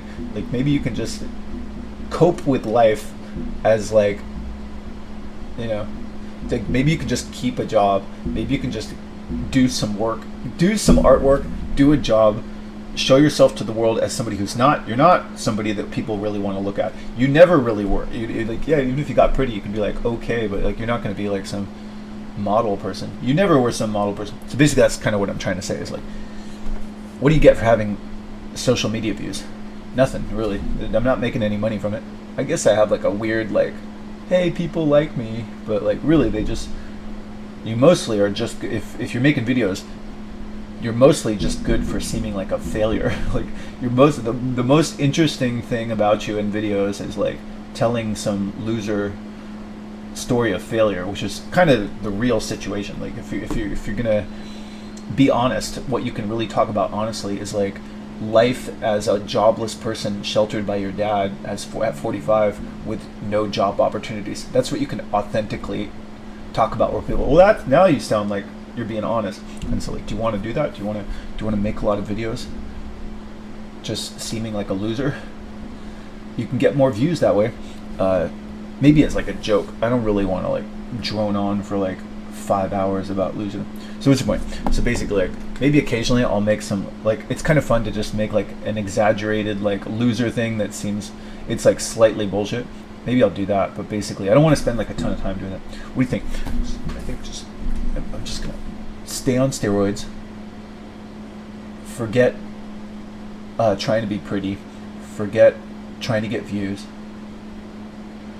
focus more on just like keep on trucking, be positive, and just cope with like real life, which is kind of it's dry, it's boring, and reality at 45, which is not optimal, but still some good stuff. Like still like if you work out, you will feel good.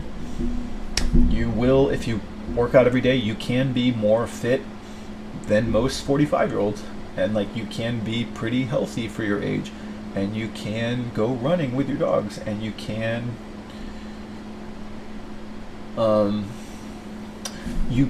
possibly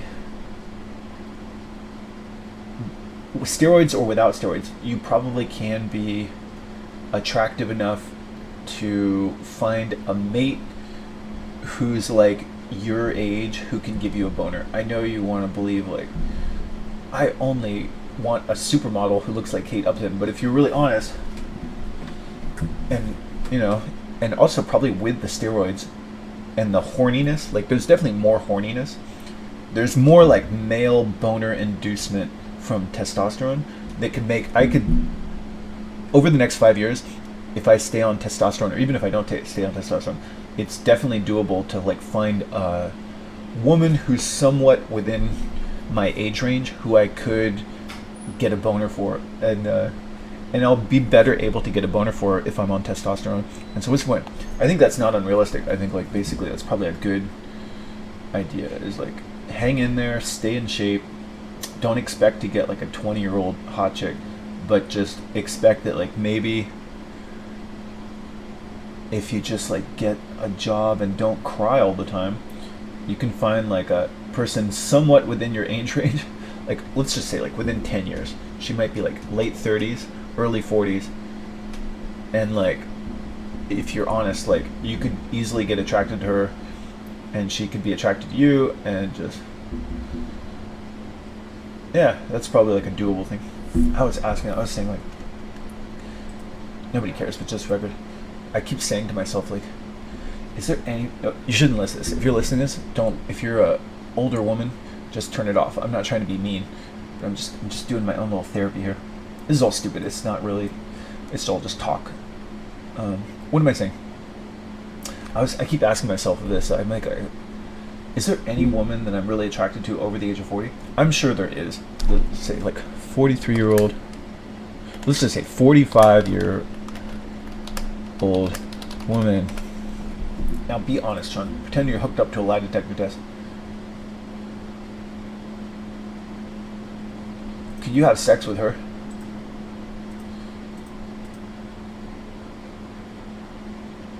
Yeah, I could, especially on testosterone. If I'm on testosterone, easier to get a boner for anybody. Be honest, Sean. There's a 45-year-old woman. Yeah, these are like best case scenarios. But could you have sex with her? Yeah, I could easily have sex with her. Alright, so you're wrong. So just be honest, Sean. You could have sex with somebody your own age. Yeah, I'm sure I could. Be honest, Sean. She's in the room with you. She's attracted to you. She's like, let's have sex. You want to have sex? Yeah, I could easily have sex with her. What's the point? Yeah, fuck it. I'm going to go ahead and say, just let go of the past, Sean. Yeah, Jennifer Lopez. Jennifer Lopez is like the ultimate example of like, what's the point? That's not Jennifer Lopez. Basically, there's plenty of people my age range that I could have sex with, and so these women would never have sex with me. But which point? Just basically like, yeah, fuck it. What's the point? Plenty of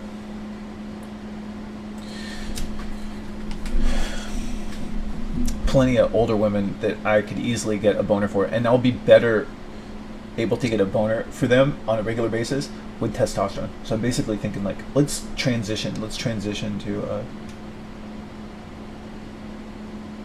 testosterone, and let's try to get over this like need to be pretty shit. I would really love to like a bit, just it's really deeply ingrained. Just for the record, I loved like just looking young and pretty. That was my whole. Maybe that was a mistake. Maybe I wasn't even as pretty as I thought when I was in my 20s. But when I, like, basically like, if life, I don't know, what am I trying to say? Basically, if like life was like, if basically in the next, I don't know what I'm talking about. You shouldn't listen to this.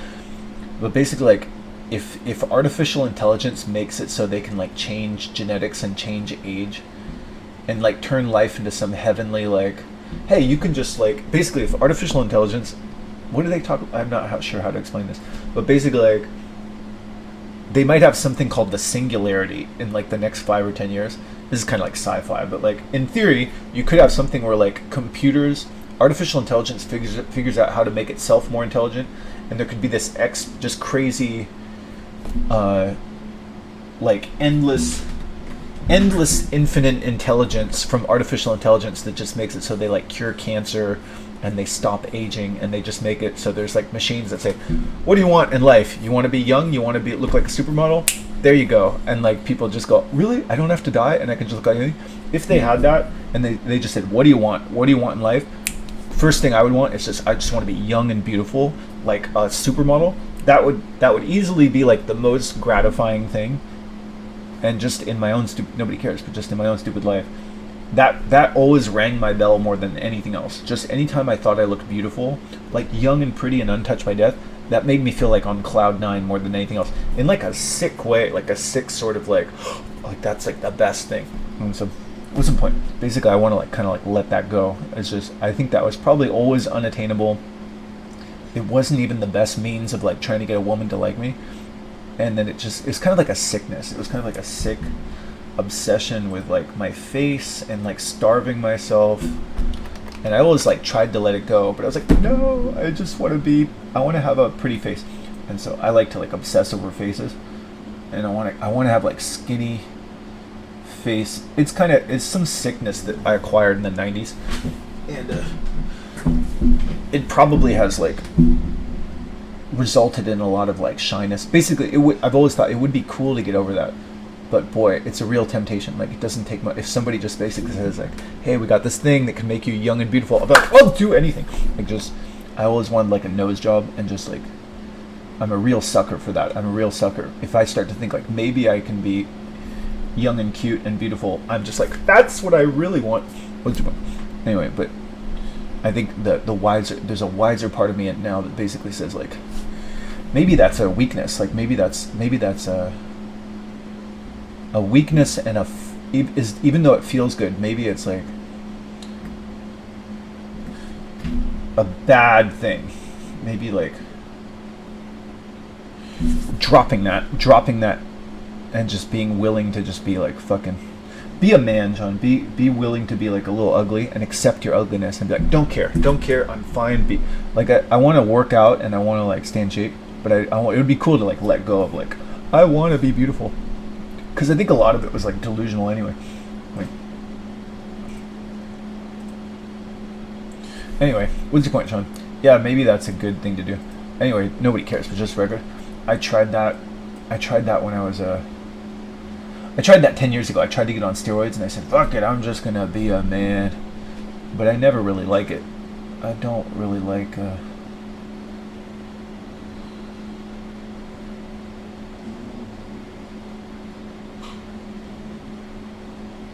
Which point I don't really like looking like a man. I don't like.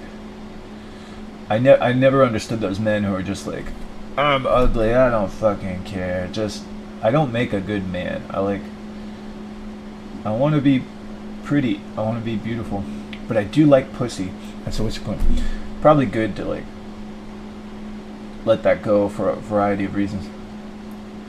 Anyway, I've talked about this forever. I can't find my princess filter. Isn't it called pink something? Pink. I just had it. No one's watching, right? Pink.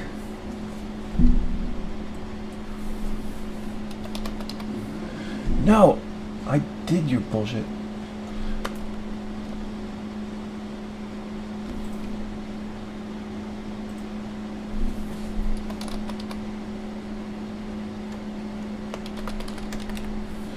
Anyway, something got fucked up. Oh well.